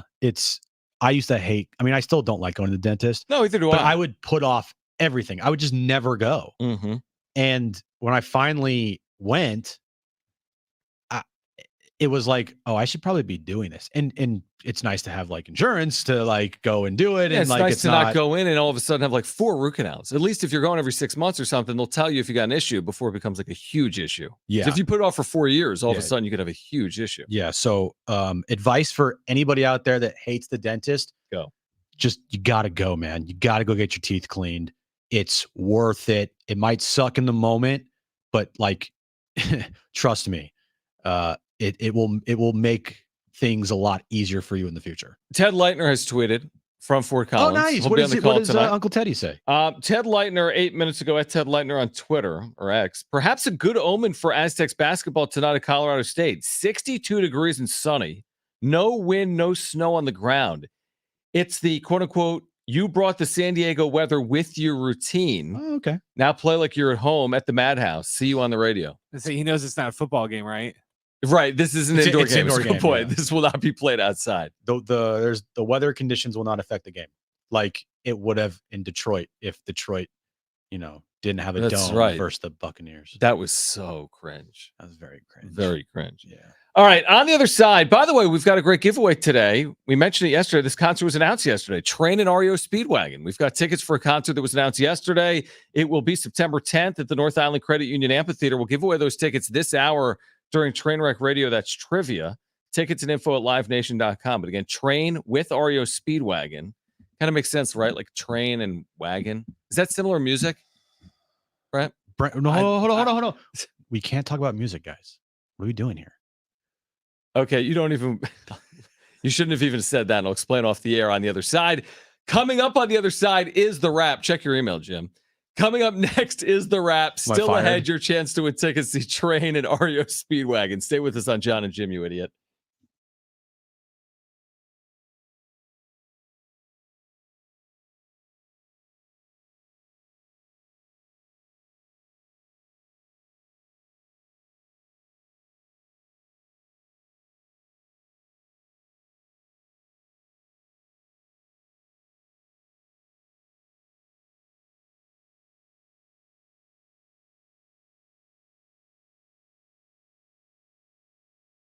All right, hey guys, it is Schaefer and Novo Brazil. Mission Valley is now open. The best sports bar you're going to find in San Diego, Novo Brazil Brewing. Whether it's Mission Valley, Otay Ranch, or their other area locations, you can find out everything you need to know about their area locations at novobrew.com. That's N-O-V-O brew.com. By the way, this brand new location, spectacular. It really is indoor, outdoor, huge LED screens, much, much more. The perfect sports viewing experience. They've got the brand new Aztecs kombucha as well, with proceeds benefiting the Mesa Foundation Collective, which benefits San Diego State Aztecs men's and women's basketball players. This flavor was taste tested by Aztecs, Lamont Butler, Jaden Ledee, Micah Parrish, and others. It's a brand new co-branded product. You got to check out this brand new spot in Mission Valley. 350-seat restaurant, full bar menu, 60 taps of Novo Brazil beer. They've got the Nova kombucha, including that brand new Aztecs raspberry kombucha. They have seltzers. They got unbelievable food offerings as well, whether it's sandwiches and salads, tacos, burgers, whatever it is, empanadas, appetizers, Brazilian-inspired entrees. This is the spot for all of your game day needs, including the big game. And again, to check them out, there are 5 area locations. Visit novobrew.com. That's N-O-V-O brew.com.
All right, this update's brought to you by eBay Motors. Aztecs back in action tonight versus Colorado State in Fort Collins. 5:30 was when our pregame cover starts. 6 p.m. tip-off right here on San Diego Sports 760. And NFL news of the day, kind of a surprise here as the offensive coordinator for the Lions, Ben Johnson, deciding to stay with the Lions next season instead of taking a head coaching job elsewhere. eBay Motors is here for the ride with the parts you need for the prices you want. And with eBay Guaranteed Fit, it's guaranteed to fit your ride the first time, every time, on your money back. Keep your ride or die alive at ebaymotors.com. Eligible items only. Exclusions do apply.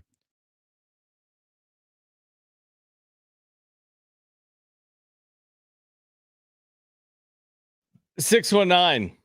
Jim, cavity refills don't hurt that bad. Be a man. I didn't say it hurt.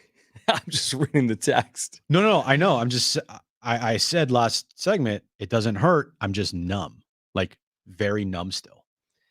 Yeah, it makes sense. By the way, I agree with 619 here. We spent a segment on this, the whole Padres thing. Hey, it's been a quiet offseason for everyone. He wrote back and said, you're judging the Padres offseason as of now. I mean, I've made this case a lot.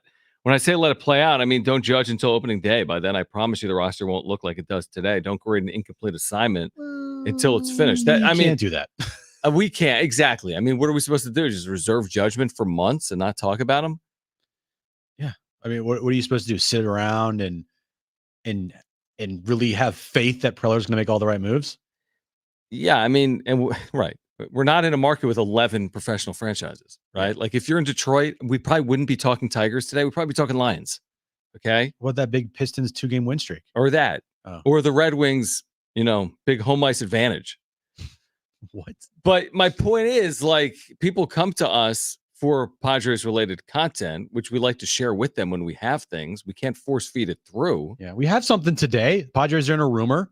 That's great. They're in a rumor. Michael Lorenzen. That's a rumor. He's a pitcher. Threw a no-hitter last year.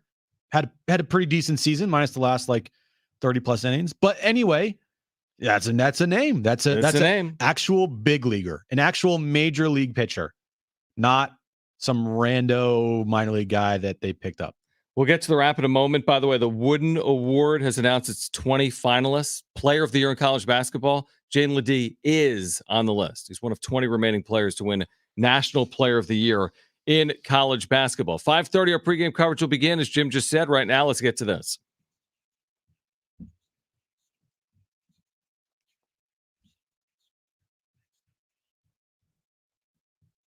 Is tonight a must-win game for the Aztecs? New question. Yeah, caught me off guard there. It would be a much-needed win for the Aztecs tonight. Like I said, the last two, Boise and New Mexico, where Boise and New Mexico were deemed the team that needed the game the most, came out. It seemed like they wanted it more. I'm not saying the Aztecs didn't, want it, obviously, but it felt like New Mexico and Boise State played with an aggression the Aztecs didn't match. And so tonight, you're going to probably get the same thing from Colorado State, as we heard from Ziegler. Like, if Colorado State loses this game, the hopes of them winning a Mountain West regular season championship are pretty close to zero. So match intensity and go out there and get the win. It's not if they lose this game, the season's not over, but I mean, you got to start winning some road games here right? My answer is no.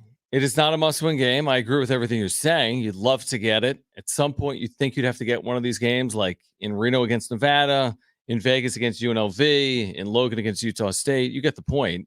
It will not be easy, but the Aztecs have had time to prepare for this one, as Colorado State's just been playing and playing. So you'd love to get it. It's probably more of a must-win game, though, for Colorado State than San Diego State. But from San Diego State's perspective, you'd absolutely love to get it. Next question. Which playoff team that didn't make the Super Bowl this year is most likely to make it to the Super Bowl next year? I really like the Lions. I really do. And having Ben Johnson back, that's massive for them, because Dan Campbell's not a guy that calls plays. He is a manager of the team. The only calls he makes is go for it on fourth down, not go for it on fourth down, kick the field goal, onside kick, timeouts. Other than that, he is just there to be the motivational leader of the team, and have his two coordinators hopefully call good games. And Ben Johnson in that first half on Sunday versus the Niners was destroying them. And they have a really good team. You have to fix some things on defense for sure, but I'll just say the Lions. I mean, it's history doesn't prove the history is like not good with the Lions, but I like Dan Campbell as a motivational guy, and I think Ben Johnson's really good. Yeah, I mean, I'm going to say another team that, again, history isn't a good indication, but I'll just say Baltimore. I mean, at some point, you're going to have to do it, Baltimore, with Lamar Jackson, and they've had these unbelievable regular seasons, and he has been so inconsistent in postseasons. I don't have a ton of faith. Baltimore against a team like Kansas City or Buffalo, but I'll say if I'm choosing between Baltimore and Detroit, I think I'll take the experience from their head coach, the experience from their quarterback. I would go with Baltimore. Well, the one thing about Baltimore and Buffalo and the Cowboys, those three teams right there, is once they get to the postseason, the weight of the world is on their shoulders. Totally. And the pressure on those specific three teams are just so big that you see that they do not handle it well at all. I feel like the Lions, even though they made the championship game this year, and if they make the postseason next year, there's not going to be this overwhelming pressure on this franchise to get to a Super Bowl. Sure. It's just not like that. I think people won't even view the Lions as a team that has the most pressure to win in the postseason next year if they happen to make it. So from that aspect, Lions, I still feel like even going into next year are playing with house money like they were on Sunday versus the Niners. Next question. What need is more important for the Padres to fill, left field or another starting pitcher? Well, considering the fact they don't have literally any left fielder on their active 40-man roster, I'm going to say left field because you have two dudes in the outfield right now on your active 40-man. You need more than that. And they have a bunch of pitching, whether you like the pitching or not, they still have a bunch of arms. It's the quality of arms that is the question. But the biggest need to fill right now for me is left field. Yeah, I think you're probably right. I mean, what takes you further, like competent starting pitching or a competent left fielder? You'd say pitching, but you're right. They have options in their rotation, even if you don't love them in the back of the rotation. They literally do not have options unless they get super cute. Jake Cronenworth and Ha-Seong Kims are going really outside of the box here in 2024. So I'm with you. I mean, they really do need to address outfield. Maybe they think some of it's internal with someone like Jacob Marcy, that AJ Preller's on the record talking about having a chance to win a job in spring training. But even with that, they need multiple outfielders on their 40-man roster. Yeah. Next question. Should the Padres sign Michael Lorenzen? It depends on what the cost would be. Mm-hmm. You tell me right now, like wherever Michael Lorenzen signs, like say he signs, I'm just going to throw it like Baltimore. I don't know, just some random team. 1 year, $11 million.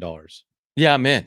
I'm in too. Mm-hmm. I think that deal, a 1 year deal, is right. Anything longer than that, you're probably pushing it. And I don't even know if they have the resources money-wise to even go longer than 1 year. Right. Now, could he get multiple years? Maybe. Potentially. He had a nice year, not a perfect year. Like you said, he fell off. I think I'm with you. 1 for 11, yes. And there's no real bidding wars out there. I mean, just go make a real competitive. It doesn't have to be the best offer in baseball, but go put a real offer out there. It's February, and see if you can get someone of Lorenzen's abilities for $10 million, and $11 million. And the market, I mean, maybe it's going to come down. But do you see the rumor today about the Cubs and Cody Bellinger? I did. So what does that say to you? That the market for these players is, that from the agent's perspective, like it's outrageous. Yeah, it's exactly. Well, what did we talk about yesterday with Snell? 9 for 270. Bob Nightingale said he's looking for 9 years, 270. I mean, well, I'm looking for 9 years, 270. But I mean, you got to have bidders for something like that. I mean, that's so outrageous. It's ridiculous. He had an amazing year. He won the Cy Young, but 9 years. I mean, come on. No smart team would ever give Blake Snell 9 years, 270. It's not a slight on Blake Snell. It's just those deals never pan out. You never see that, especially with a guy with the track record of Blake Snell. I mean, he's had 2.5 good years in his entire career. Yeah, 9 years. Yeah, I think 7's a huge stretch. I don't think he gets 7 years. If Blake Snell had like 4 really like 4 in a row, consistently good years, and had 2 Cy Youngs to back that up in a 9-year career. And the 4 really good, consistent years happened the last 4 years. Yeah, workhorse like Musgrove. Let's pretend like Musgrove last year was healthy and finished it off with a Cy Young and was going into free agency as a 30-year-old. Then you can 200. make it. Yeah, you can all of a sudden get an extra year. Yeah. But Snell's not the guy I'm giving an extra year to. I'm not. I just 9 years. Dude, stop. That's crazy. No. I think he ends up getting 6. I really do. I honestly think he gets less than that. It might be 5. You're right. All right, call right now if you want a pair of tickets to see Train and REO Speedwagon. You'll need to play Trainwreck Radio. That's trivia. We have a great giveaway. 2 free tickets to see Train and REO Speedwagon September 10th, North Island Credit Union Amphitheater. Here's the number to call for those 2 free tickets.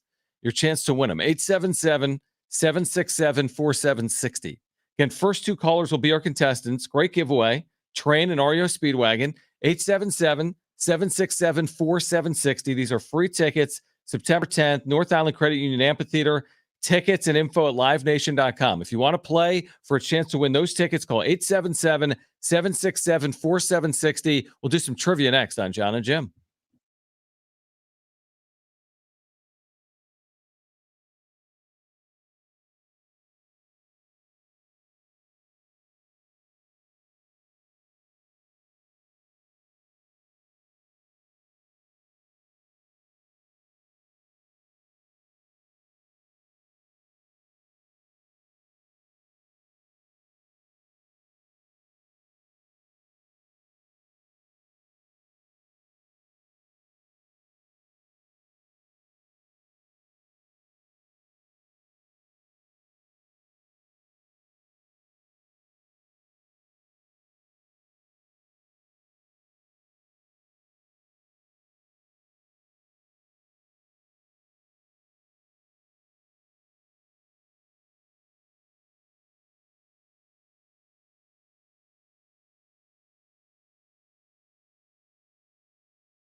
Padres news tomorrow. Do you want to know why, Jim?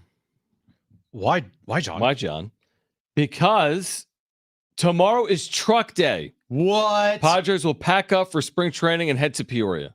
I can't wait for They will all do that. of the videos of the truck being loaded. So here's the deal. Okay. They're going to go to the loading dock at Petco Park. Listen to this. Okay. Estimated 500 pairs of socks will be in the truck, Jim. Have you ever seen 500 pairs of socks? Maybe at a department store. 300 batting helmets will be in the truck. Over 12,000 baseballs will be in the truck. That's it. And then once the last piece is loaded, listen to this. The trucks will leave for Peoria. It's 356 miles. There's going to be 5,000 pairs of socks, 200 bats, and there's going to be 3 left-handed helmets. Or left-handed helmets. You know what That's I mean? right. They're not going to have any for lefties. That's right. Because there won't be any. They don't have any. How many lefties. curveballs among the 12,000 baseballs? Wait, you got an email from that? They took you off, dude. Who'd you get an email from? You are so mad. No, I'm serious. Who'd you get an email from? Are you serious? You don't get these emails? No, I I do. get But emails constantly. I do- Tiffany. I'm pretty sure they just got rid of you. Oh, I did get it. Oh, yeah, sure. I did. Okay. I was a little worried there. I was like, wait a second. What's going on? But here's the other thing. We have more updates. Ooh, I like it. The Padres today completed another project milestone as part of the Gallagher Square renovations, Okay. I which saw this. included relocating the Tony Gwynn statue. The statue of Mr. Padre Tony Gwynn has been elevated and moved to the top of an expanded viewing deck I saw that. that provides great sight lines of games and can be used for picnics during public hours. I do like that. They attached video to that as well. Did that. Tony will also be more visible from the ballpark and aligned with his teammate and fellow Hall of Famer Trevor Hoffman. I like that. Yeah. That's cool. So it has Trevor throwing the pitch to Tony. Yeah, it's super cool. I Yeah. remember when we talked about that with like the renderings, and Yeah. it was discussed a few months ago. Yeah. Are they going to finish this thing by opening day? Roster or Gallagher Square? Both. Yeah, Gallagher Square. Yes. Yeah. I mean, it looks like there's a Yeah. lot of stuff that needs to be done, it's, but yeah, it's San Diego, so there's not. Even though it's going to rain this week. good point. Yeah, Mm, Arc Storm or whatever. Yeah. Well, Are you worried about that? the storm? Yeah, the idea that it's just going to rain and rain and rain and rain. No, it does that in other places besides Southern True, California yeah, good all the point, time. good and point. they It does still- rain for 4 or 5 they're days. around. Yeah, that's a good But point. here's the thing: Southern California, when it comes to rain, doesn't Doesn't do well. well with That's it. true. We learned that last And week. places flood, and we've seen how bad it is Yeah. and was just a couple weeks ago was for very people bad. that actually like legitimately had their house flood Flash flooding, 100%. and lost a lot. No, you're right. You're 100% right. So it's like a legit thing here in San Diego. It's just not. It's a city that's not built for yeah, heavy and rain. last week was extreme. It was like extreme weather. Yeah. Like sometimes it can rain not as heavily as it rained last week. Right. It was a pretty significant storm. All right, let's play.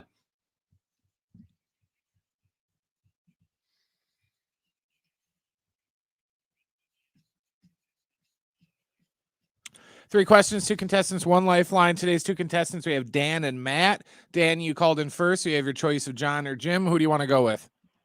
I'm going to go with Shapes. There we go, Dan. Appreciate that. All right, Matt, you get me, okay?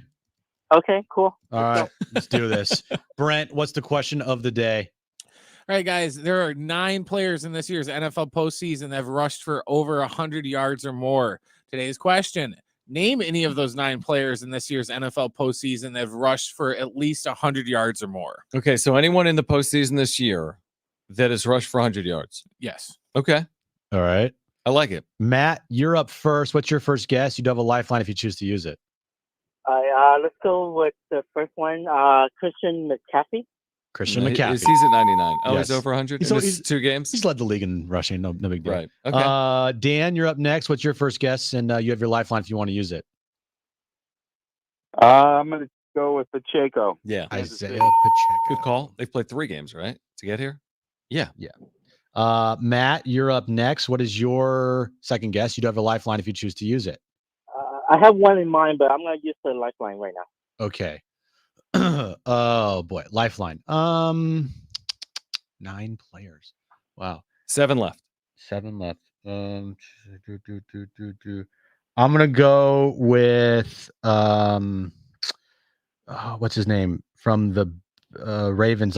Lamar Jackson. Is that his name? You take I'll take it. boom. Well done. I was thinking Look of at another you. player, and I just switched to Lamar Jackson to the very Man, end. how'd you pull that name out of? I don't know. Wow, it would have.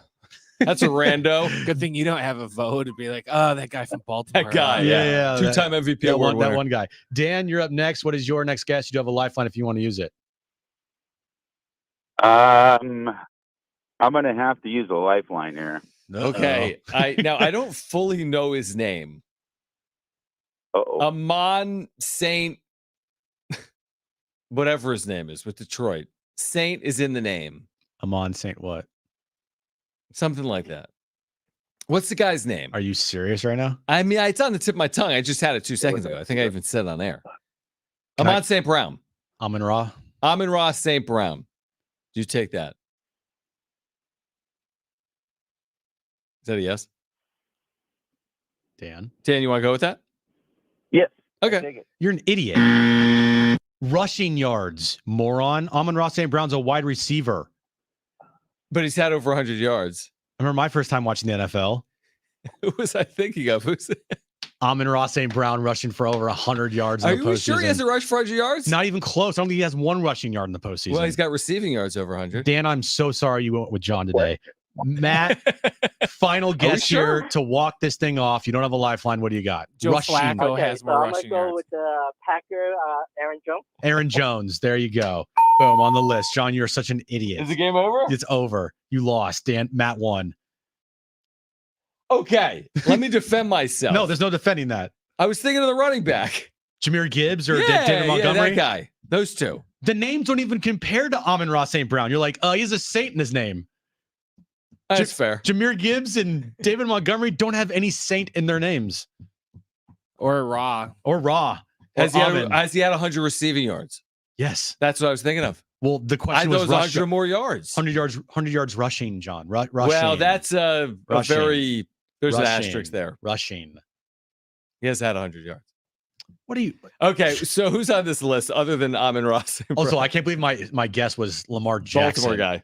Like, I Right. should have picked Jameer Gibbs. I'm an idiot. Okay. All right, Pacheco is first, Aaron Jones is second, McCaffrey is third, David Montgomery's fourth, then that guy from Baltimore, then Mhm. Josh Allen, Jameer Gibbs, James Cook from Buffalo, and the last one was Rashad White from Tampa Bay. What about Kelsey?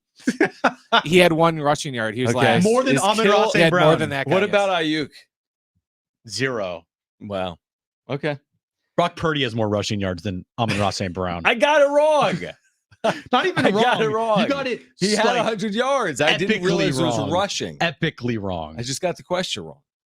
Congratulations, Matt. You have won 2 free tickets to see Train and REO Speedwagon September 10th, North Island Credit Union Amphitheater. By the way, this show was announced yesterday. Tickets are now available at livenation.com. Keep listening this week for your chance to win. On the other side, Another Padres rumor. plus, we'll get you ready for San Diego State and Colorado State at 6 p.m. right here on San Diego Sports 760. That's next.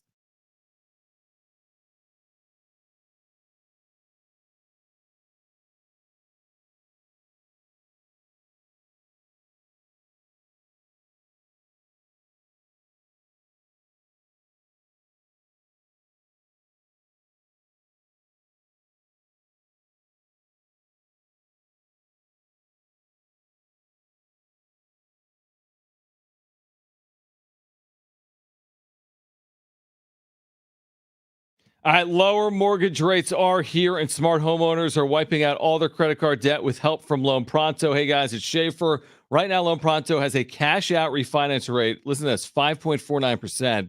That is a huge drop. So you can get refinance now, get cash out of your home's equity to wipe out all those credit cards and other high-interest loans. You can save hundreds every month with lower payments, or if you still have a mortgage rate in the 3s, you can use Loan Pronto's Equity Express line of credit.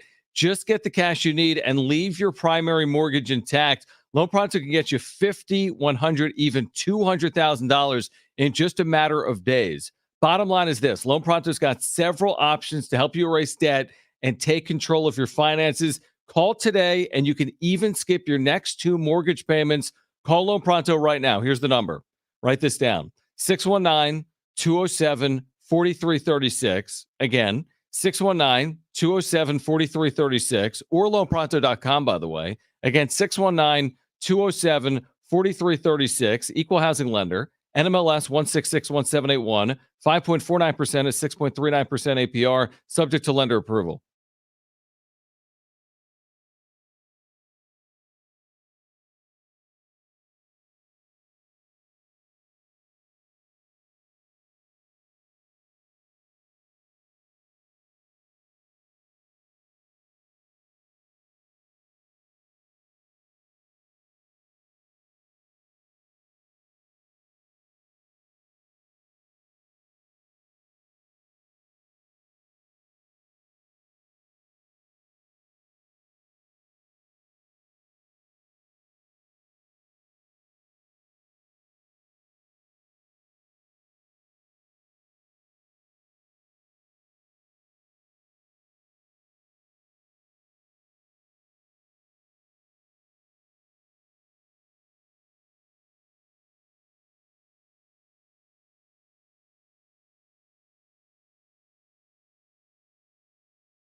All right, this update's brought to you by eBay Motors. We'll start with the Aztecs.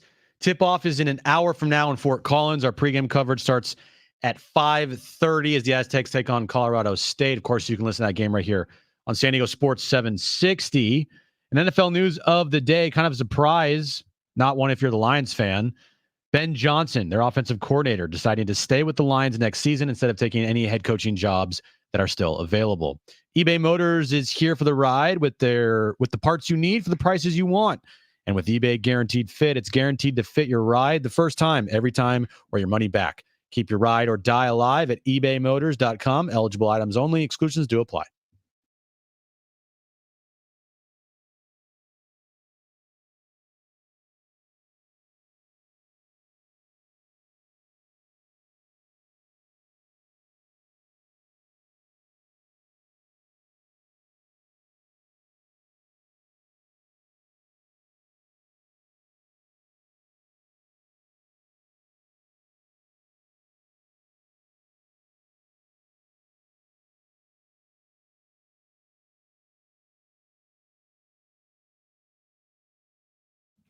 All right, San Diego and Southern California, what's going on? Final 30 minutes here of Jon and Jim. Aztecs countdown to tip-off at 5:30. We have a tip time tonight from Fort Collins, 6:10 Pacific. San Diego State, Colorado State, big one from Moby Arena. Ted Leitner on the call. Myself, Ben Fletcher. We'll have pregame at 5:30. Jim can leave and go complain about his tooth to Aaron. Couple of things about it. Speaking of Jim and Aaron, okay, let me call out Jim and Aaron right now. Okay, Aaron, I hope you're listening. Is she listening? Probably not. Okay, I think good. she might be already home. So I always say this. Imagine my surprise when, first of all, Jim claims he sent his wedding invitation to me like 20 days ago. Literally, like 3 weeks ago. I got one. It's been sitting on my TV stand waiting for me to click on the QR code for a month. Yeah, and a half. there's this whole. Sorry, Jim. Like, what It's world are fine. we in? There used to be a I got to return March. envelope, and now there's some QR code. Anyway, It's like a wedding thing. You have to. 20 days later, yeah, I have to RSVP. I'm just going to text you. I'm going to be there. But 20 days later, I get this invitation. On the invitation, Oh, boy. John and Kristen Schaefer. Kristen spelled wrong. Okay, it's Kristin. You spelled it Kristen. I texted this to Jim. He's like, yeah, that's Aaron's fault, aka my fault. 100%. You can't blame Aaron for anything wedding related. I told her that last night. And before I told her, I said it was actually my fault. She looked at me because she was doing something. She turned around. She goes, that is not my fault. Yeah, because she probably asked you, hey, John and Kristen Schaefer, give me what's the spelling? Yes. All of my guests that I invited were Right, all you. done by me. And her guess, she's going to get the spelling of the spouses and the significant others for the invite. Yeah, I messed that one up. Does Kristen hate me? No, but she said initially, she's like, I really like the invitations other than the fact that they spelled my name wrong. Yeah. It's I'm like, oh, this is amazing. I'm texting Jim right now. So then yeah. I took a photo and we're over it. These invitations, dude. They're very nice. They were elaborate. No. Thank you. Yeah, they're very nice. But to get everything done was to get the envelopes and and all of the names and all the writing and all the addresses and then getting the right size for the envelope and getting the right size for the actual invitation. Mm-hmm. Dude, You know what that's called? A wedding. Yeah, it was a lot. It is. You're just getting started. Well, maybe not just getting started, but there's still things you need to cross off the list. There's a lot of things we still need to cross off the list. This is like, I'm in now full wedding season. You're in wedding season. Yeah. I haven't even got when is it acceptable to go like get your tux? Because we're about 4 months out. Are you buying or renting? I don't know. I'm renting. Yeah. Don't go too early in case you you might pack get on some like, LBs fat. and it won't fit. That's true. Yeah. Well, Aaron already has her wedding dress. Wait, why are you wearing a tux? What should I wear? I remember my first wedding. I didn't wear a tux and I got married. You should wear a suit unless it's black tie. Is it black tie? Oh my gosh. Have you talked to Aaron about this? What does she expect you to wear? Because she's probably wearing something that should be complimented by what you're wearing. Wear your holy cannoli t-shirt. Right, exactly. Yeah, I'll do that. Mm-hmm. And if the Niners win the Super Bowl, I'll wear a Super Bowl Yeah. like. You're so pretty. Yeah, Honey. exactly. You're so pretty. Yay. That'll be worked in his vows. Yeah. So, I mean, do you know what she's wearing? Well, you're not allowed to see the dress, but I'm presuming it's white. Well, yeah, no, it's white. No, some women don't. But Kristen's dress is not white. What was it? Not white. Off-white, black and white. Huh. It was pretty, yeah. Well, it was pretty I know, intricate. I know Aaron's dress is white. I have not seen it yet, Mm-hmm. but I know for all of my groomsmen, I mean, like you're going to be wearing a like pocket square that matches the color. Well, hold on. Of Am I a groomsman or an officiant? You're an officiant. So I guess you could wear So I whatever can you wear want. like an Aztecs polo. Sure, wear that. Wear an Aztecs polo and a wrap-up show hat. Yeah. I'm an officiant. I know. But if you're going tux, now I got to go tux? I don't know what I'm doing yet. Unbelievable. I'm not going to just wear a regular suit. I'm going to get something nice. Yeah, go get a new suit. I'm not going to buy a new suit when I can just rent True. something. This is actually a pretty interesting question. I did get, because one of our vendors, the photographer, sent me an email yesterday for a special like tux deal at a special like tux place, because all the vendors, they get like special deals for like weddings like that. So, I mean, I don't know, dude. Let me see these tuxes. What do you mean? I don't know. It's you can wear like a top hat. Aaron would murder me. Can you imagine? Aaron would literally murder me. I don't have it in front of me, but yeah. Just talk to Aaron is my point. Because like, I don't, honestly, I'm probably out of turn here, but I've been married and I am married. Do people go tux if the wedding isn't black tie? I'm asking the question. Yes. They do. Okay.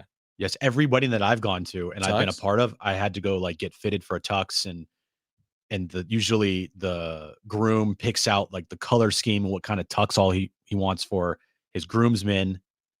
And then everybody gets the same thing. And then the groom stands out with like either like a white pocket square or like a bow tie, and everyone else wears ties or whatever the case. Right. Your purdy bow tie. 949 49ers says, bow tie. Yeah. 949 says, Jim, don't forget to wear your Eagles beanie. You know what? And the same number says, I can see Jim being a total groomzilla, ripping into people like angry Jim does on the Padres. LOL. Groomzilla. I can't see you being Bro, like that, you have no idea. This wedding, I'm going to be literally looking around and be like, this is nice. This is great. And Aaron's going to be, you have nothing. You're like, this is such a cool idea. Right. And Aaron's going to look at me like, you idiot. I did this whole thing for us. Right. Like, where's the wedding again, honey? Like, where am I going? Where did this come from? This is a nice sign. What's our Padres rumor? We've got Aztecs pregame at 5:30. Jim tells me we have another Padres rumor. Earlier today, Michael Lorenzen, we found out the Padres reportedly are in on Michael Lorenzen. We've given you that name a couple of times. Yeah. What's the latest here? Shout out to James for sending this our way. According to Robert Murray, he is reporting that the Padres are interested in Eric Lauer, former Padres first round pick. Former Padres starter Eric Lauer. Wasn't he a first round pick? That would be correct. I think so. Yeah, that's how I remember it. And you might remember him as being, I guess, quote, the Dodger killer, because he always pitched well against the Dodgers, like every single time. Yeah. Then he went to Milwaukee, and the last 2 years, 2022, 2021, well, two of the last 3 years, excuse me, really good. Like, really good. Yeah, but there's a catch, right? He was really bad last year.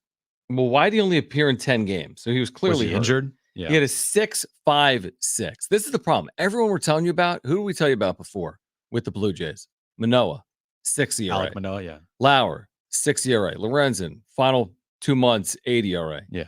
You know, like there's a catch on all these players. Now, would he come cheap? Yeah, he's a free agent now, right? He's not even, so he's a free agent. I mean, clearly he's not. I think he's doing some type of tryout, isn't he? He's pitching in front of teams, so he's not some highly same thing with pitcher. Rio, right? Because he's coming off of Tommy John surgery. So he made $5 million last year and was awful. So he's not getting more than a handful of million. So give him $2 million. They have no left. They currently have no left-handed starting pitchers in their rotation as of right now. True. I mean, are you even willing to give him like a major league contract? Or is he more of like one of these guys you bring in to camp, like a non-roster invitee, and see if you can make the team? And if you do, you make $2 million. Like a Cole Hamels deal, like last year. Yeah, exactly. We never saw Cole Hamels. And by the way, wasn't he critical of the Padres organization when he was having success with Milwaukee a couple of years ago, and critical of AJ Preller? Ripped him. Be careful what bridges you burn, by the way. That is true. You're always a year away from a 6.56 ERA. Yep. And being out of the league and not having any offers. But I mean, it's another name that's out there. It's not a sexy name. It's not a name that excites you. And it's like whatever. Rank the names: Manoah, Lorenzen, Lauer. I would go Lorenzen, Manoah, Lauer. I'd go Manoah, Lorenzen, Lauer. The reason why I go Lorenzen is because he has success. He had success last year. Mm-hmm. And Yeah, Manoah didn't. Manoah didn't. And I'd be a little afraid that if I were the Padres, we couldn't get Manoah back to that point from 2 years ago. True. And you might have to give up something real Yeah. to go get a pitcher in his prime coming off a down year. And with Lorenzen, I think you could build off of last year. No, that's a good argument. Even with the 8 ERA in the final 30 innings of his season. I would say all things equal, I'm taking Manoah, but they're not, because you got to go trade for Manoah where Lorenzen's available as a free agent. Where would you put Ryu in there? Yeah, that's a good point. Coming off an injury, I don't know if I'd put him. I'd put him maybe third, fourth. I'd have to do a deeper dive if I'm being honest. I mean, he had a 3.4 ERA last year, but that was only 11 games because he was hurt. And he got injured. Yeah. Yeah. To your point, I just don't know about his health. So he's been an effective pitcher, but I just don't know about his health. He could be a cheap option, mm-hmm.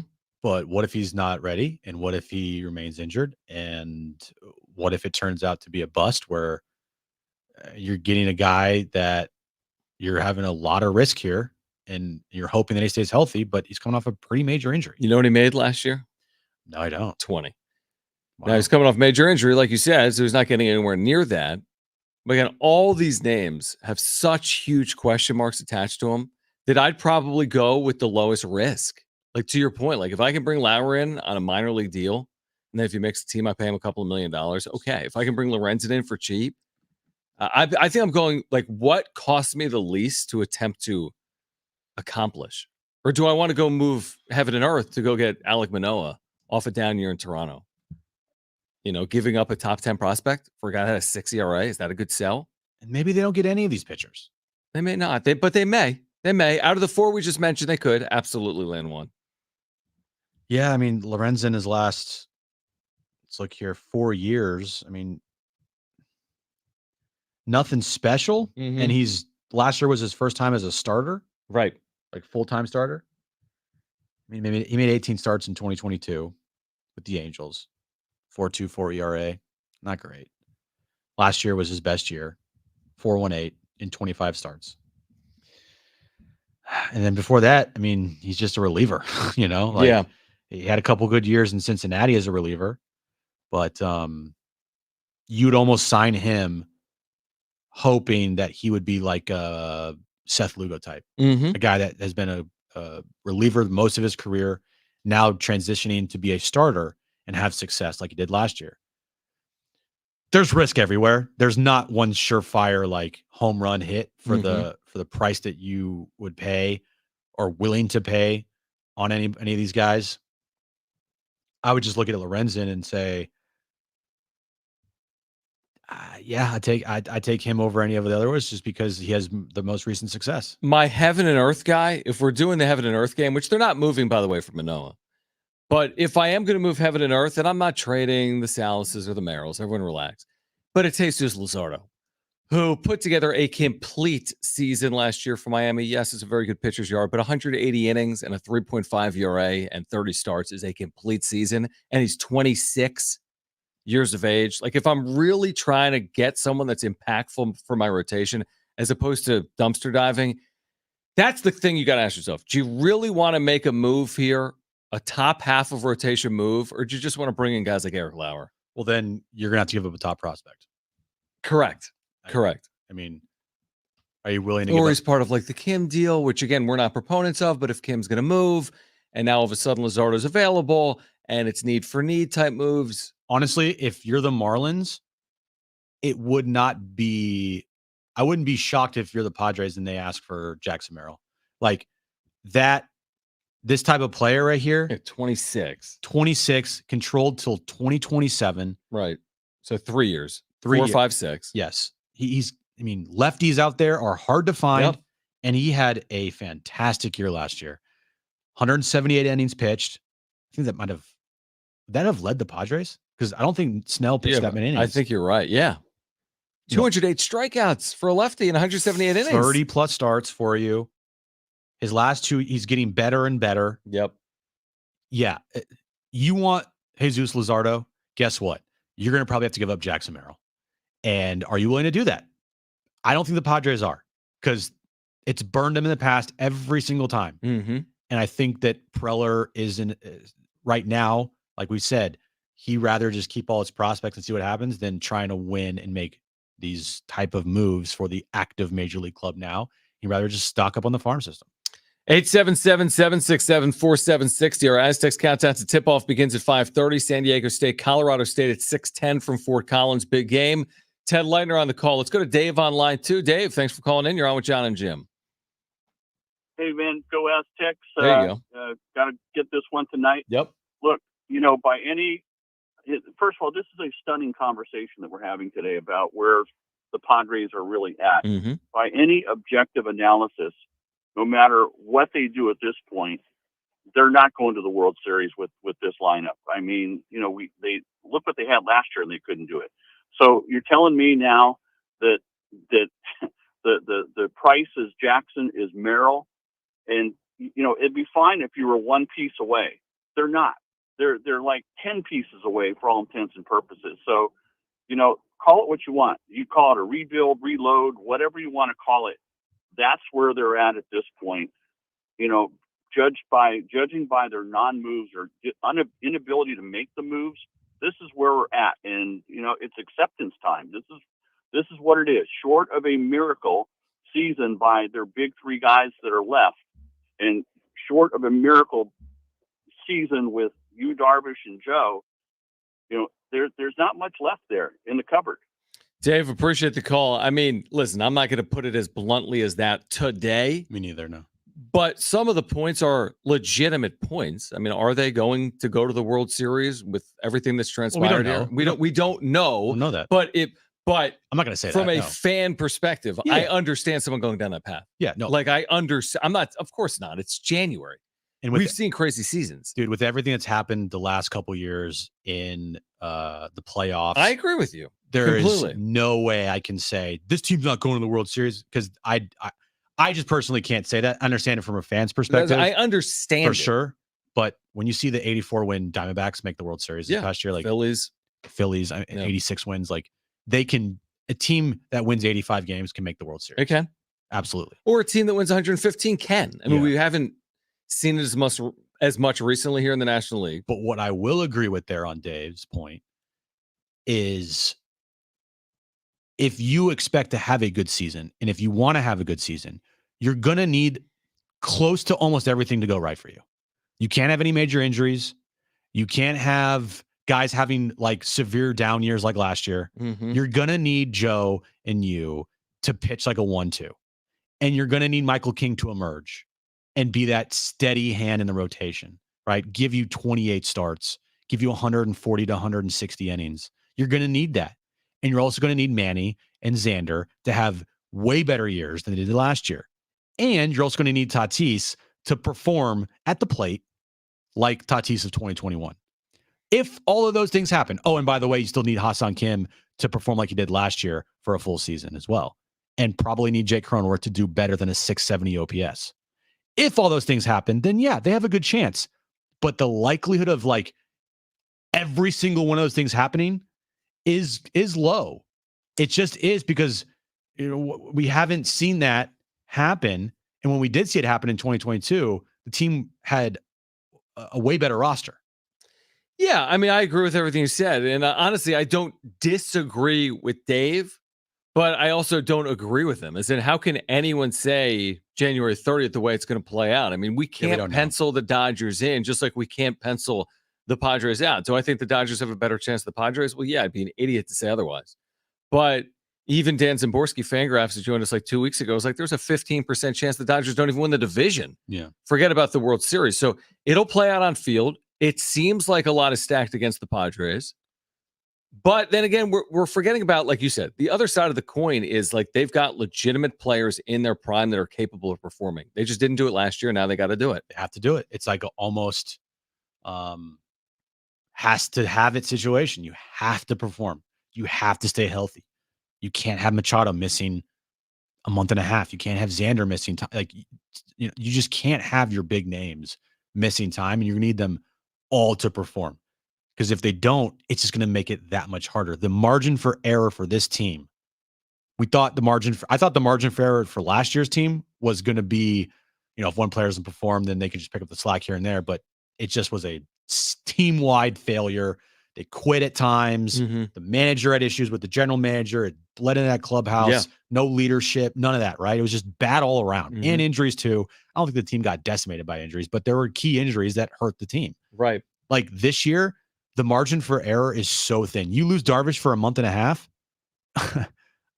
that's a problem. You lose Musgrove for as much time as he missed last year for any time this year. That's a problem. So with the way that this roster is constructed, can they still win? Absolutely. Can they still make the postseason? Absolutely. You just can't have any of these big bumps in the road or injuries or down years from your main guys. Right. And do I envision Eric Lauer on the mound in the postseason? No, probably not. I don't know if Alek Manoah would be on the mound in the post. But nobody really knows because they could be. Like, again, today, you don't envision the Manoahs, the Lorenzens, the Lauers being impactful. And then all of a sudden they are, because there have been Preller signings, scrap heap type moves that have paid dividends. And there have been other moves that haven't. I mean, there have been some really bad, even some of the small deals. The Matt Carpenter reach was an overreach, but he's also, yes, if we're going to be critical of moves like that, he's also gotten guys on the cheap that have contributed, like Michael Wacha, Seth Lugo, relievers, closers, etc. And to Eno Sarris's article the other day about the stuff-wise in baseball, and the Padres have 3 pitchers on that list. Top 35. King, Darvish, and Musgrove. Like the dream scenario, and I could see it happening. I'm not saying it won't happen. Yeah. So I'm choking on Getting myself choked here. up is emotional. It is emotional. Talking about stuff plus. Yeah.